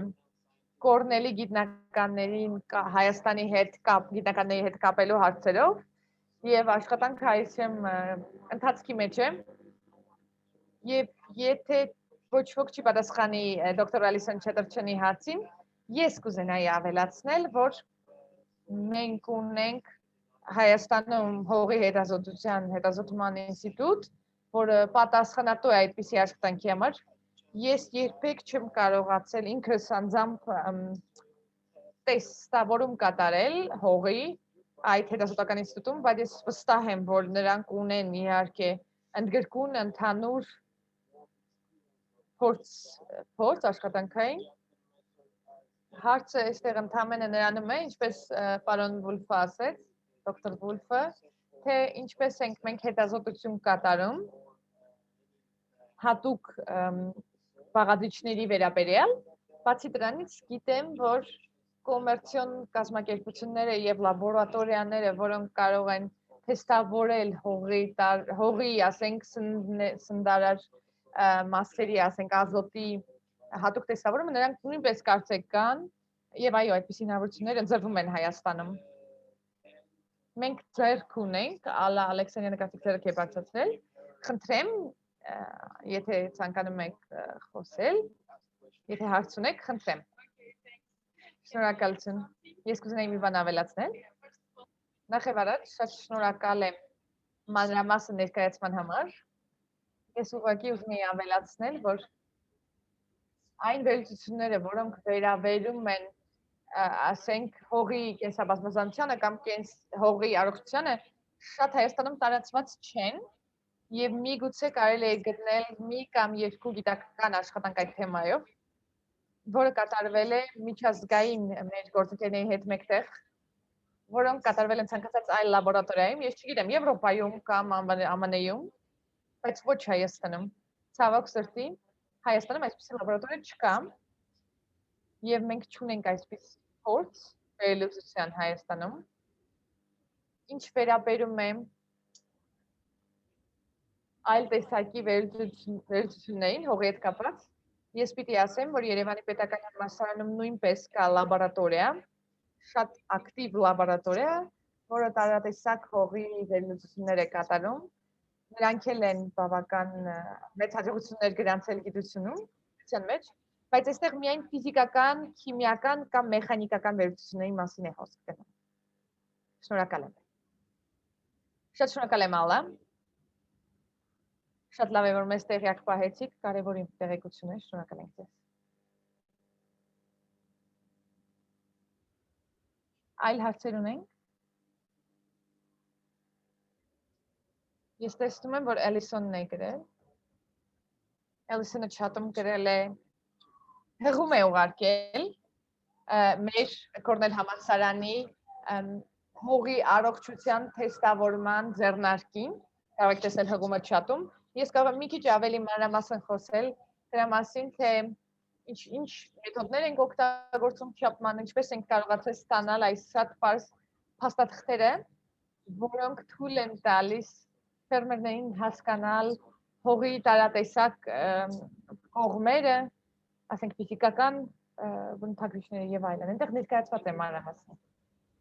Շատ շնորհակալ ենք Էլիսոն, որ մեզ հետ կիսվեցիք այս տեղեկությամբ։ Ես էլ կուզենայի հավելել Ալա Ալեքսանյանի կողմից փոխանցված տեղեկությանը Հայաստանի վերաբերյալ։ Ես իր հետ համաձայն եմ, որ հողի առողջության թեստավորումը Հայաստանում այնքան էլ լայն տարածում չունի։ Տարատեսակ են գործոնները, կարող են լինել տնտեսական գործոններ, սուբյեկտիվ կամ օբյեկտիվ գործոններ, մի շարք օբյեկտիվ եւ սուբյեկտիվ պատճառներ, բայց որքանով որ ես հասկանում եմ, այս պահին մարդիկ չեն հասկանում կարևորությունը այս հարցի, կամ միգուցե հասկանում են հարցի կարևորությունը, բայց ոչ այն աստիճանի, որպեսզի կարողանան ավելի ճիշտ ուշադրություն դարձնել այս հարցին, ըստ իմ փորձի ֆերմերների հետ աշխատելու այս ոլորտում, մենք օգտագործում ենք մեր հողը շատ ակտիվ կերպ եւ ուշադրություն չենք դարձնում սննդարարությանը, սննդային պարունակությանը եւ մեր պրակտիկան հողի կորստի հետ կապված հիմնականում ազգային է, ավանդական է, այսինքն մենք խորապես ենք մշակում, դրա համար ես ցանկացա, որպեսզի այսպիսի վեբինարների շարք ունենանք, ծածկամշակաբույսերի եւ այսօր արդեն միկրոկենսաբազմազանության մասին, միկրոօրգանիզմների մասին, ես ուզում եմ իմ գործընկերների հետ կիսվեի սա, դրանով, որովհետեւ որ Կորնելի համալսարանում էի սովորում, ես կարող էի հնարավորություն ունեի այդ ամենը սովորելու, իսկ ուզում էի իրենց ուշադրությունը BVR-ի իմ գործընկերներին հայկական, իրենց հայաստանցի խնդրեի ուշադրություն դարձնել այդ թեմային եւ իրենց ուշադրությունը BVR-ին։ Դա կարևոր էր։ Ոչ թե հարց, այլ հավելում։ Իմ անունը Լուիսա է եւ ես կուզենայի խոսել Հայաստանի ֆերմերների անունից։ Ես կուզենայի ասեի, թե ինչու է այս վերլուծությունը հողի, ոչ, դուք ասեք, որ այնքան էլ տարածված չէ, ես համաձայն չեմ, որ այս թեստավորումը տարածված չէ։ Ուղղակի Հայաստանում ֆերմաները հիմնականում փոքր են եւ ֆերմերները ունեն շատ փոքր հողակտորներ։ Եվ սա հնարավոր չէ կատարել, այսինքն հողի վերլուծությունը իհարկե շատ ակտիվ կերպով է հողը օգտագործում, բայց ֆերմերի համար հնարավոր չէ կատարել ամեն անգամ կատարել նոր վերլուծություն, Եվ ես կարծում եմ, որ ինչ որ վերաբերում է մեծ ֆերմաներին, սա նորմալ է, սա կիրառելի, ընդունելի է, բայց ոչ Հայաստանում գոյություն ունեցող փոքր ֆերմաների պահով։ Եվ ես կուզենայի մի հարց ձեզ հղել, պարոն Վուլֆ, դոկտոր Վուլֆ, եթե կարելի է, ինչ գրքեր կամ մեթոդական ձեռնարկեր խորհուրդ կտաք օգտագործել ֆերմերներին։ Ոչ միայն շատ գիտնական, այլ նաև ավելի հասանելի, ոչ այդքան բարդ, եւ ես կուզենայի շատ շնորհակալություն հայտնեի ձեր ներկայացման համար, դա իսկապես շատ հետաքրքիր է։ Ես կարծում եմ, որ ֆերմերները եւ բոլոր այն մարդիկ, ովքեր զբաղվում էին այս ոլորտով, նրանք շատ հետաքրքիր տեղեկություն կստանան եւ կկիրառեն այն ավելի ուշ։ Շնորհակալ եմ իսկապես։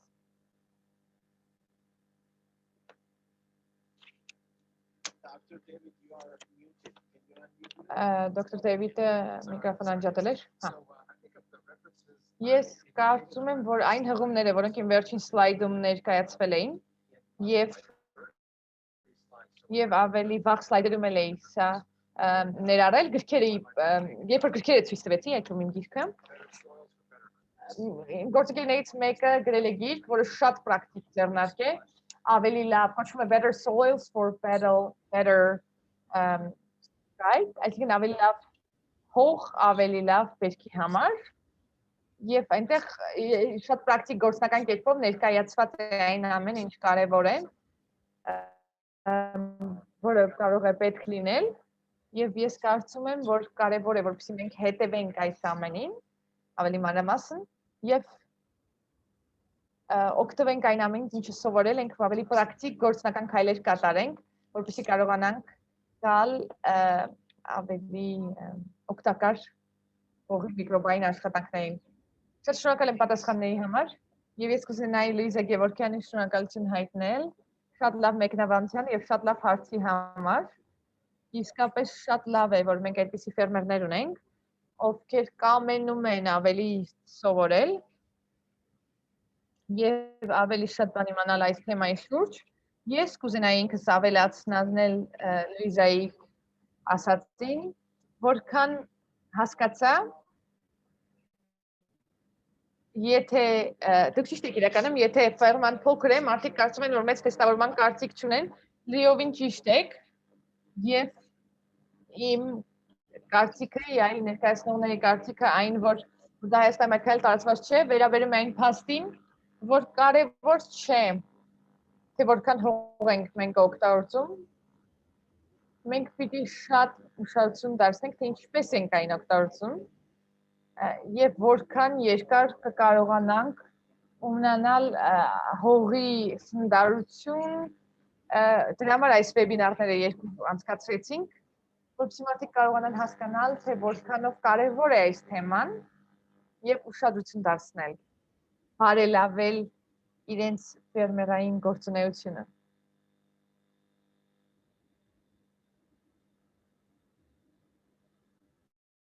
Ես կարողանայի մի բան էլ ասեի թեստավորման մասին, հողի առողջության հետ կապած։ Գիտեք, իրականում խոսքը գնում է նրա մասին, թե սա տեղեկություն է տրամադրում, թե արդյոք դուք հասնում եք այն երկարատև ժամկետի նպատակներին, որոնք ձեր առջև դրված են։ Այսինքն սա տեստավորման մի տեսակ չէ, որը դուք օգտագործեիք, ասենք, քիմիական առումով, որպեսզի հասկանանք, թե ինչքան, ասենք, քիմիական տարի պարունակություն կա, բայց փորձում ենք քիչ ծախսատար դարձնելով, միևնույն է սա կատարել, որովհետև ես կուզենայի ասեի, որ մենք սկսում ենք փոքր բաներից եւ պիտի միայն պարարտանյութերի մասով չլինեն մեր տեստավորումները, հասկանանք, որ 2-3 տարից հետո տարի հետո նույնպես կարող եմ տեստավորում կատարել, տեսնել արդյոք ես առաջընթաց ունեմ, արդյոք բարելավում է իրավիճակը։ Շնորհակալ եմ, որ այդ ճիշտ հավելումը կատարեցիք, դոկտոր Դեյվիդ։ Հարցեր ունենք մասնակիցների կողմից։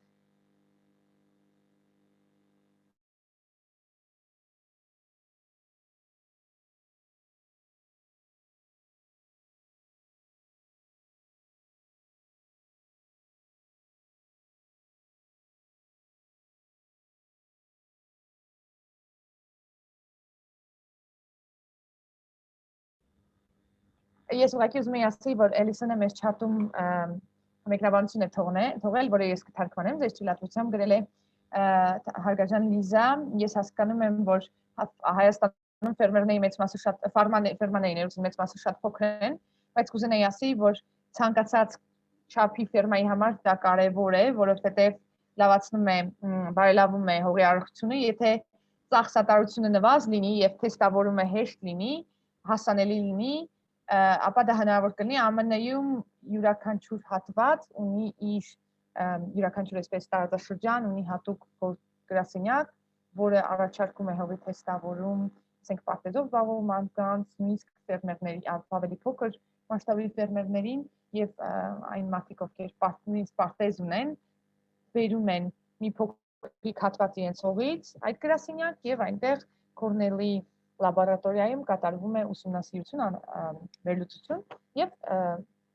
դոկտոր Էլիսոնը նաեւ արտաքին է պատասխանել, ասել է այո, արտաքից համաձայն եմ, որ հողի առողջությունը շատ կարեւոր է բոլոր տեսակի հողերի համար Հայաստանում եւ նաեւ հողի պարարտությունն է կարեւոր Հայաստանի պայմաններում։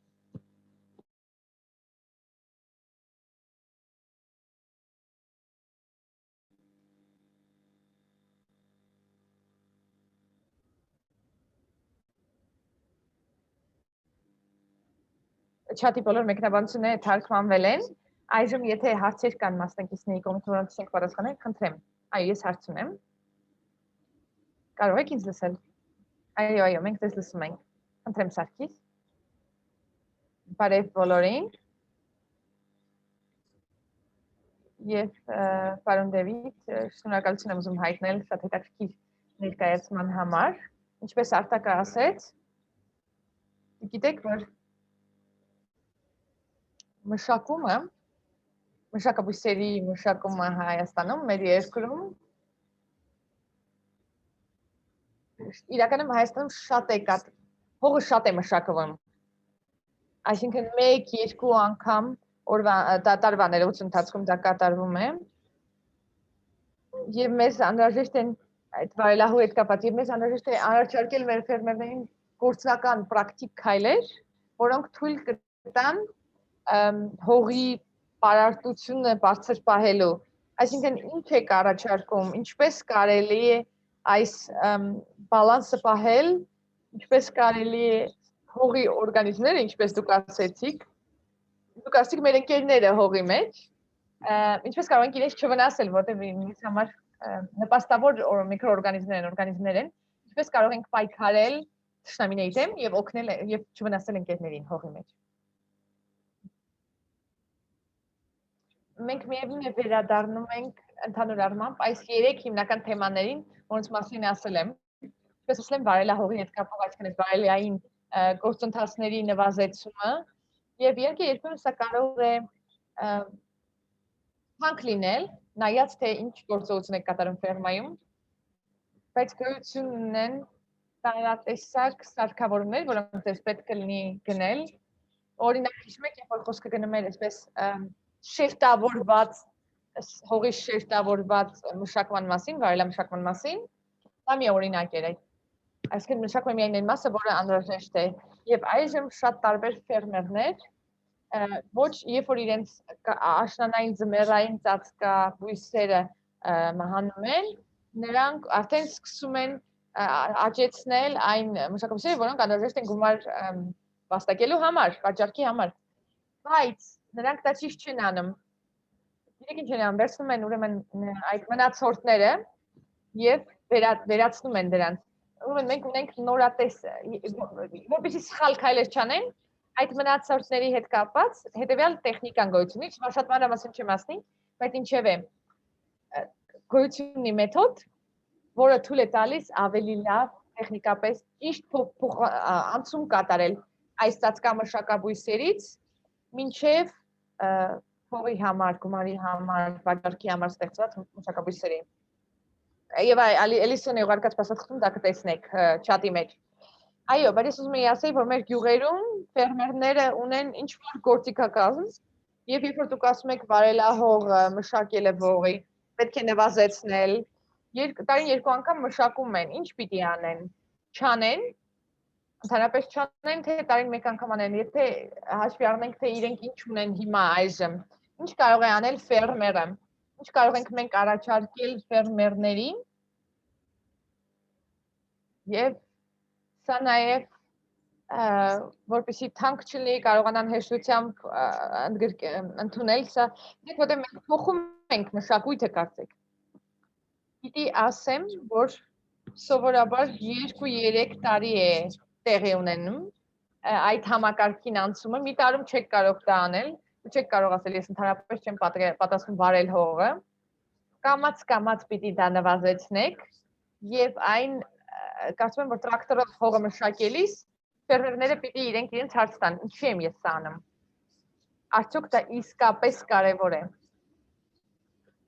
Իսկապես ԱՄՆ-ում լինում է, որ եթե ԱՄՆ-ում տեսնում են, որ մի քանի մոլախոտ է այնտեղ, միանգամից, այսինքն հողի վրա, միանգամից օգտագործում են սարքավորումը, որ մոլախոտներից ազատվեն, որպեսզի իդեալական տեսք լինի, իդեալական պատկեր լինի, բայց գիտեք, եթե մոլախոտը նույնպես կարող է դրական ազդեցություն ունենալ, պետք է ճիշտ անել, այսինքն ճիշտ ժամանակին ազատվել մոլախոտից, այսինքն որպեսզի եթե խոսքը գնում է վաճառքի համար նախատեսված մշակաբույսերի մասին, ապա նրանց ուղղակի դուր չի գալիս տեսքը, ուղղակի տեսքի համար են, հողի տեսքի համար են մշակում, բայց մենք տեսնում ենք, որ մնացորդներ չկան այդ մշակաբույսերի, եւ ես կարծում եմ, որ դա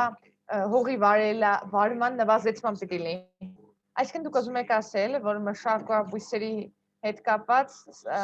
հիմնականում վարում են հողը ֆերմերները, որպեսզի կարողանան մոլախոտներից ազատվել։ Այո, օրինակ պատկերացրեք, որ ֆերմերները օգտագործում են շատ ծածկամշակաբույսեր եւ օգտագործում են հատուկ տեխնիկաներ, որ թույլ են տալիս դրանք հարթեցնել եւ թույլ չտալ, որպեսզի մոլախոտերը աճեն, ասենք որևէ սեզոնի։ Սա մի տեսակի մոտեցումն է։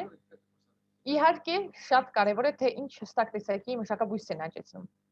այդ ֆերմերները։ Շատ շնորհակալ եմ, դոկտոր Դեվիդ։ Ես կուզենայի Սերգիսին կարճ հակիրճ ներկայացնել այն իրավիճակը, որի մասին ինքը խոսեց, այսինքն անդրադառնալ, եւ ես կուզենայի ասեի, որ թանկագին մասնակիցներ,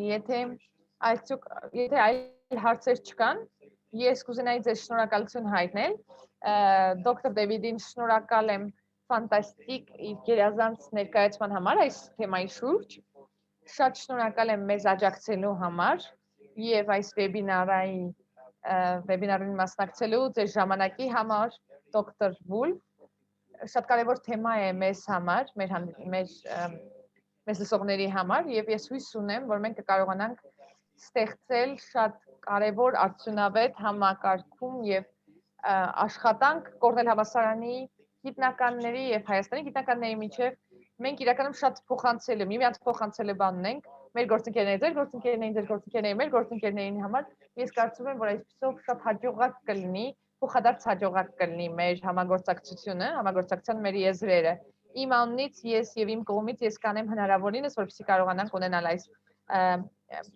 համատեղ աշխատանքը։ Շնորհակալ եմ թիմին, տեխնիկական աջակցության եւ ամեն ինչի համար։ Շատ ուրախ եմ ձեզ հետ ծանոթանալ Արցախ եւ ձեզ տեսնել, մենք անպայման կապի մեջ կլինենք։ Ես գիտեմ, որ դուք եւս այլ հանդիպում ունենք, իհարկե դուք կարող եք արդեն կարող ենք ավարտել։ Շնորհակալություն շատ, բոլորին շնորհակալ եմ եւ ձեզ ուզում եմ հաջողություն մաղթել ձեր աշխատանքի հետ կապված, հողերի հետ կապված եւ ամբողջ գյուղատնտեսական աշխատանքների։ Ստեսություն։ Շնորհակալ եմ։ Բոլորին ստեսություն, շատ շնորհակալություն։ Շնորհակալություն դոկտոր Վուլֆ։ Քանի որ մենք դերևս ունենք անգլիախոս մասնակիցներ, դոկտոր Ալիսոն Չետրչյանը մեզ հետ է, ես անգլերենով կպատասխանեմ ձեր հարցին, Սարգիս։ Ես կուզենայի ասեի, որ ձեր հարցին անդրադառնալով, ինչ վերաբերում է հողի մշակմանը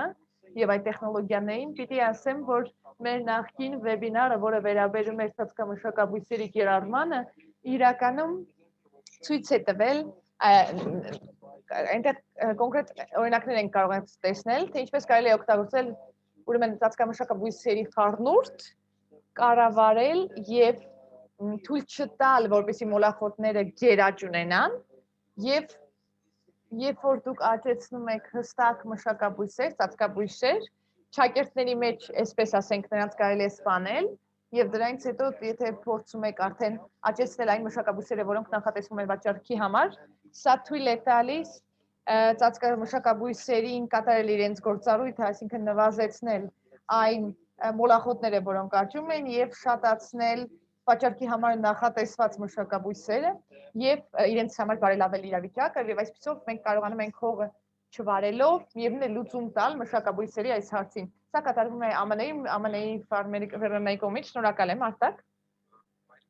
Իմիջայլոց արդյոք մենք ունենք որևէ ձեռնարկ, դուք խոսեցիք այս մշակաբույսերի մասին, բայց իրականում ես կարծում եմ մեզ համար սա կարևոր է, մենք կարիք ունենք այլ ռեսուրսների, որպեսզի կարողանանք կիրառել այս տեխնոլոգիաները, արդյոք մենք ունենք որևէ ձեռնարկ, որը պատրաստվել է հատուկ այս նպատականներով եւ որը հասանելի է մեր ֆերմերներին Հայաստանի, այս առումով որևէ տեղեկություն ունեք։ Ես կասեի, որ հայերենում իրականում չգիտեմ արդյոք այդպիսի ձեռնարկություն ունի, բայց մեր վերջին վեբինարի ընթացքում պրոֆեսորը ներկայացրեց մի քանի նյութ, հղում կատարեց եւ սա անգլերենով նյութեր են։ Կարծում եմ, որ կարևոր է դիտել մեր վեբինարը, ես ձեզ խորհուրդ եմ տալիս այն դիտել, ցայնագությունը գոյություն ունի եւ թույլ կտա ձեզ ավելի մանրամասն հասկանալ այս թեմայի շուրջ ձեր հարցերի պատասխանները, փորձել գտնել։ Կարակ դեպքում ես կարող եմ ձեզ էլեկտրոնային պոստը ուղարկել չաթով եւ ինձ կարող եք էլեկտրոնային նամակ ուղարկել։ Ես ցանկացած տեղեկություն, որը ունեմ, որին տիրապետում եմ, ձեզ հետ դրանով կկիսվեմ, մենք կարողանանք քննարկել այս թեման եւ ավելի մանրամասն հասկանալ, թե ձեզ ինչ հարց է հետաքրքրում։ Լավ, շատ լավ։ Ես կուզենայի մի հավելում անել ձեր թույլատվությամբ, իհարկե, խնդրեմ։ Նախ եւ առաջ ես կուզենայի շնորհակալություն հայտնել այն մեկնաբանությունների համար, որ տվեցիք իմ հարցերին եւ իմ մեկնաբանությանը, եւ երկրորդի կուզենայի ասել, որ եթե մենք ուզում ենք կարողանալ կատարել Հայաստանում հողի թեստավորում եւ այն ավելի լայն տարածում, դրան ավելի լայն տարածում տալ, ապա մասնակիցներին կուզենայի ասել, որ այս մշակույթը, այս դրական մշակույթը պիտի ցույց տրվի, այսինքն օրինակ մենք կարող ենք ունենալ հատուկ ֆերմաներ, որ ցուցադրական ֆերմաներ, որտեղ մարդիկ կարող են տեսնել, կրկնել այս օրինակը, դրական օրինակը եւ նաեւ չմոռանանք այն մասին, որ եթե խոսքը գնում է հողի թեստավորման մասին, ապա մի ինստիտուտը կամ այն ռեսուրսները, որոնք հասանելի են ագրարային համալսարանում կամ այլ վայրերում, դա բավարար չէ։ Մենք օրինակ կարող ենք մտածել մինի լաբորատորիաներ ստեղծելու ուղղությամբ, որոնք հնարավոր է տեղաշարժել, որոնք հնարավոր է տեղակայել այն վայրերում, որտեղ այն անհրաժեշտ է, եւ Հայաստանում, եթե դա ունենանք հողի առողջության, հողի թեստավորման համար, եթե ուզում ենք, որ սա ավելի էժան լինի, ավելի հասանելի լինի ֆերմերներին, սա թույլ կտա, որպեսզի ֆերմերները օրինակ Արմավիրի մարզից չգնան Երևան, որպեսզի ստիպացնեն հողի թեստավորում կատարել, որը իրենց դեպքում այնքան էլ կիրառելի չի լինի ֆերմերների դեպքում, պարագայում, եւ ես կարծում եմ,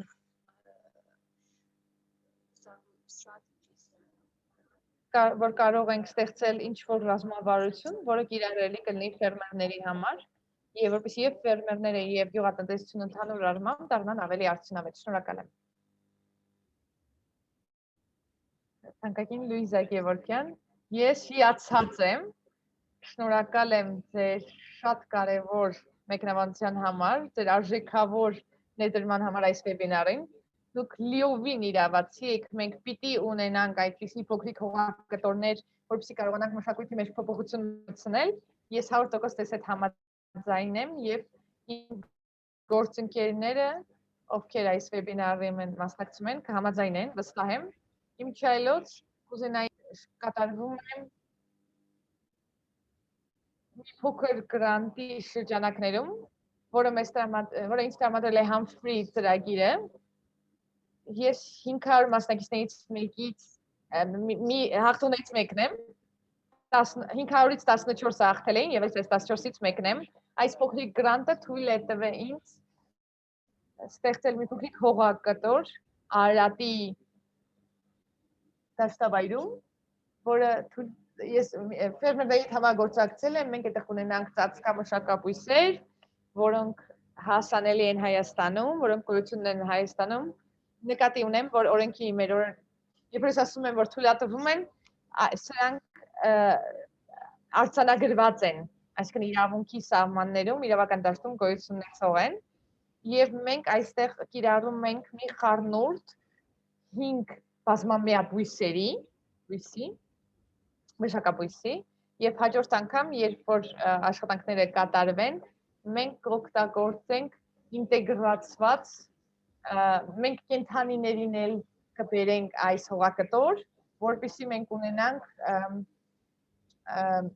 գիտեք որ Արարատի այդ շրջանում շատ մեծ խնդիր կա կենդանիների հետ կապված, որովհետև նրանք անասնաբուծական խնդիրներ են առաջանում այդտեղ, եւ այս հողակտորը կարեւոր կլինի, որպեսզի նրանք կարողանան այդտեղ արածել, որտեղ արածավայրերի հետ, արածային տեսակների վայրերի հետ խնդիր կա, եւ ես նախատեսում եմ ունենալ հատուկ օրեր, որտեղ դաշտային առումով կարողանանք սա ցույց տալ ֆերմերներին, եթե դուք հետաքրքրված կլինեք, ես շատ ուրախ կլինեմ ձեզ հրավիրել այս հատուկ օրերին, երբ որ մենք կարողանանք ցուցադրել ցուցադրական օրերին, եթե ամեն ինչ ընթանա իր հունով, մենք կարողանանք ձայնագրել այս օրերը եւ կտեղադրենք համացանց։ Ես նաեւ ստեղծելու եմ Facebook-յան էջ Cornell-ի տեղեկության վերաբերյալ, որտեղ ես կկիսվեմ այս բոլոր տեղեկությունները, որ մենք ունենք, որ ձեռ ենք բերել այս նախագծի շրջանակներում, բոլոր այս ջանքերը թույլ կտան մեզ հնարավորություն ունենալ այս տեղեկություն ունենալ եւ անընդհատ հարմարեցված տեղեկություն ստանալ, որպեսզի մեր ֆերմերները կարողանան ճիշտ որոշումներ կատարել։ Եվ ավելի շատ տեղեկություններ լինելու, խնդրում եմ տեղյակ եղեք, որ մենք ունենանք այս Facebook-յան էջը, եւ ես այնպայման իմ գործընկերների մասնակիցների հետ կկիսվեմ դրանով, ես նրանց կխնդրեմ, որպեսզի շահառու ֆերմերները կարողանան նույնպես օգտվել, տեղյակ լինել, եկեք մենք բոլորս տեղյակ լինենք այս ամենից եւ շարունակենք կայուն գյուղատնտեսության նվիրված մեր աշխատանքները։ Շատ շնորհակալություն։ Խնդրում եմ ինձ չմոռանաք այդ մասնակիցների ցուցակում ընդգրկել, ես կուզենայի ցուցադրական օրին ներկա լինել։ Իհարկե, շնորհակալ եմ։ Կարող եք համարել, որ դուք արդեն իսկ գրանցված եք։ Ես էլ, ինձ էլ չմոռանաք։ Եթե կարողանաք ինձ ընդունել, շատ ուրախ կլինեմ։ Իհարկե, ինձ էլ։ Շատ լավ, ձեզ բոլորիդ։ Արդյոք սա կարելի է նաև կիրառել, ասենք, երբ որ պարտեզիների համար։ Դուք ծածկային մշակաբույսերի մասին եք խոսում։ Այո։ Սա կարելի է ցանկացած հողատարածքում օգտագործել այգիների համար եւ խոսքը գնում է միայն լավ հողի այգիների, օրինակ, եթե ճիշտ եք կատարում այս ամենը, ապա այն հնարավոր է անել, եթե դուք չեք ասում, որ այգիներում հնարավոր չէ դա կատարել, ապա պիտի ասեմ, որ ծածկային մշակաբույսերի այս խառնուրդը սա թույլ է տալիս ավելի ճիշտ որոշում կայացնել, այսինքն դուք պիտի հասկանաք, որ երբ որ մենք խոսքը գնում է ճիշտ կառավարման մասին, օրինակ այգիներում կամ խաղողի այգիներում, դուք պիտի կարողանաք ճիշտ կերպ ընտրել այն ծածկաբույսերը, որոնք ձեզ անհրաժեշտ են, որպեսզի ձեր ծառին դա վնաս չհասցնի։ Ինչ եմ ուզում ասել, երբ որ ասում ծառին վնաս չհասցնել։ Ինչպես գիտեք, այգիները շատ տարատեսակ հիվանդություններ ունեն, օրինակ սնկեր, եւ եթե ծածկային մշակաբույսի այն հատուկ կերպ եք պահում, ապա չեք ունենա սնկային հիվանդություն։ Երբ որ մշակաբույսը շատ լավ արդեն տեղակայվի, դրանք նույնպես կարողանան մեզ օգնել, ինչպես արդեն դոկտոր Դեվիդ Վուլֆը ասեց իր ներկայացման մեջ, սա թույլ կտա խուսափել տարատեսակ հիվանդություններից եւ կառավարել այս ընթացքը սնկային հիվանդություններ չզարգանացնելու համար։ Շատ տարատեսակ հետազոտական աշխատանքներ են կատարում, որոնք ԱՄՆ-ի տարատեսակ համալսարանների կայքերում են տեղակայված։ Հիմա ձեռքիս տակ չունեմ հենց այս պահին այդ հղումները, որպեսզի կարողանայի ձեզ ուղարկել, բայց հնարավոր է նաև կիրառել ծածկաբույսերը այգիներում։ Կարծեք պատասխանեցի ձեր հարցին, ճիշտ եմ։ Շնորհակալ եմ։ Այո, դուք պատասխանեցիք իմ հարցին, շնորհակալ եմ շատ։ Շատ լավ։ Եթե այլ հարցեր չկան, եթե ունեք, խնդրեմ տվեք այդ հարցերը, ես կուզենայի ասել, որ իմ գործընկեր Լիլիթ Ավդալյանը հարցաշար է տեղադրել վեբինարի վերաբերյալ չաթում։ Խնդրում եմ մասնակիցներին մտնել այդ հարցաշարը եւ մի քանի հարցի պատասխանել, որը մեզ կօգնի, որպեսզի մենք կարողանանք ավելի լավ գնահատել այս վեբինարի արդյունավետությունը։ Ես հույս ունեմ, որ ձեզ դուր եկավ այս վեբինարը, ինձ համար նույնպես շատ օգտակար էր։ Ես ստացա շատ նոր տեղեկություններ, հույս ունեմ, որ այս պրակտիկան կշարունակվի Հայաստանում եւ մենք կարողանանք օգտագործել ծածկային բույսերը եւ այլ կայուն գյուղատնտեսության միտված պրակտիկաները, որոնք կկարողանան բարելավել, լավացնել մեր գյուղատնտեսական աշխատանքները։ Բոլորիդ շնորհակալ եմ մասնակցության համար։ Ես կարծում եմ, որ մենք կմնանք on-line եւս 10 րոպե, ապա արդեն կանջատենք հանդիպումը։ Իսկ հիմա, եթե հարցեր ունեք, կարող եք օգտվել չաթից, կարող եք գրել չաթում, կարող եք ձեռքը բարձրացնել, խնդրեմ։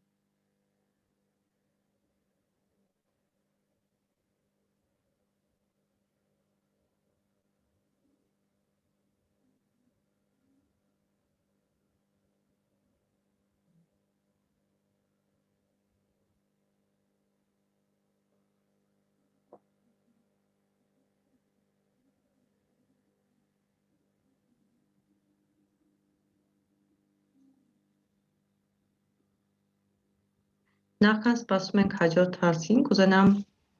եւս մեկ անգամ ձեր ուշադրությունը դարձնել հարցաշարին, որը ուղղված է կազմակերպիչներին օգնել հասկանալ, թե ինչքանով ենք ճիշտ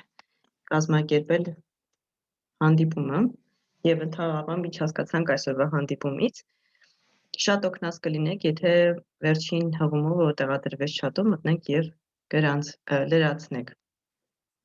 Եթե դուք չեք հասցրել մասնակիցների թերթիկը լրացնել, խնդրում եմ նաև թերթիկը լրացեք, որովհետև պատասխաննամակ պետք է ուղարկենք եւ ուղարկենք ձեզ պրեզենտացիան այսօրվա, տեսաձայնագրության հղումը եւ այլ նյութեր։ Մենք նախքան սպասում ենք եւ թե վերջին հարցին, օգտվելով արդից ուզում եմ շնորհակալություն հայտնել բոլոր մասնակիցներին, ովքեր ժամանակ տրամադրեցին եւ մասնակցեցին այսօրվա վեբինարին, հուսով ենք, որ արդյունավետ էր եւ կարողացանք մի փոքր ավելի ընդլայնել այսօրվա վեբինարի միջոցով մեր գիտելիքները։ Շնորհակալություն ենք հայտնում Կորնելի համալսարանին իրենց աջակցության համար, որովհետև այնտեղից մենք արդեն երկրորդ վեբինարն ենք ունենում։ Շնորհակալություն Արտակ ջան, որ համագործակցության համար, քանի որ ձեզ հետ համագործակցության շնորհիվ է, որ կարողացել ենք այս վեբինարը կազմակերպել։ Հիշեցնեմ, որ վեբինարը կազմակերպվել է Humphrey Fellowship ծրագրի, ICARE հիմնադրամի եւ Vista փորձագիտական խմբի համագործակցության շնորհիվ, հա։ ICARE հիմնադրամի կողմից համագործակցությունը իրականացվում է Ագրին նախագծի շրջանակում, Ագրին նախագիծը իրականացվում է Սևծովյան ավազանի ծրագրի շրջանակներում։ Եթե մենք չունենք որևէ հարց, կարող ենք այսօր ամփոփել հանդիպումը։ Ունենք հարց։ Կարող եք լրացնել որևէ բան, կարող եք պարզապես, եթե ունեք ինչ-որ բան ասելու, խոսել։ Այլապես արդեն ամփոփում ենք։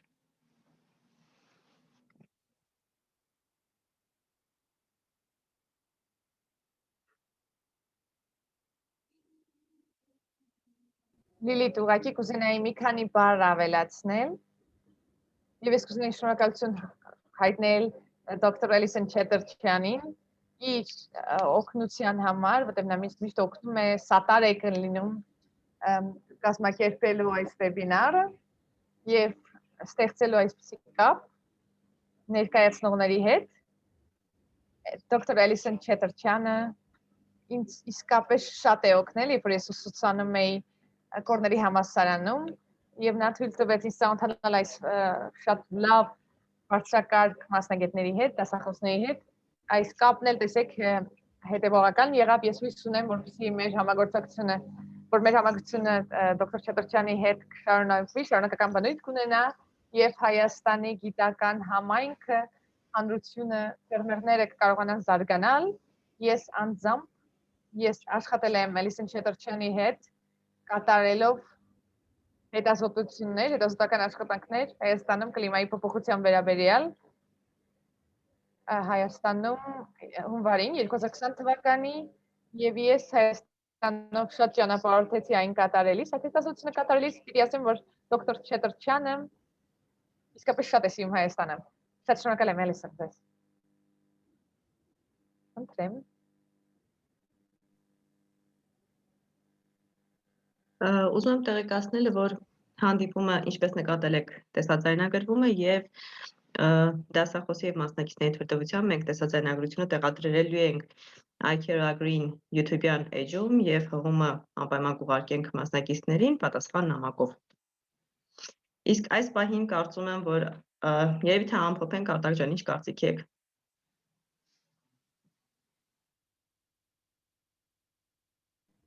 Ես համաձայն եմ եւ ես կարծում եմ, որ այլ հարցեր կարծեք չկան։ Շնորհակալ եմ մասնակիցներին, որ գտան ժամանակ եւ մասնակցին։ Իսկապես շնորհակալ եմ։ Մենք 5 րոպեվա չափով կթողնենք ակտիվ հղումը, որպեսզի մասնակիցները կարողանան չաթից վերցնել հարցաշարի հղումը։ Ընկերներ ջան, խնդրում ենք մասնակցեք հարցաշարի լրացմանը, որովհետև դա մեզ օգնելու է, որ հարցերի պատասխան ստանանք։ Իսկ այս պահին հանդիպումը համարում ենք ավարտած։ Շնորհակալ ենք բոլոր մասնակիցներին, իրենց ներդրման համար, մասնակցության համար եւ հուսով ենք, որ այսօրվա հանդիպումը իրոք արդյունավետ էր։ Լավ եղեք։ Բայ։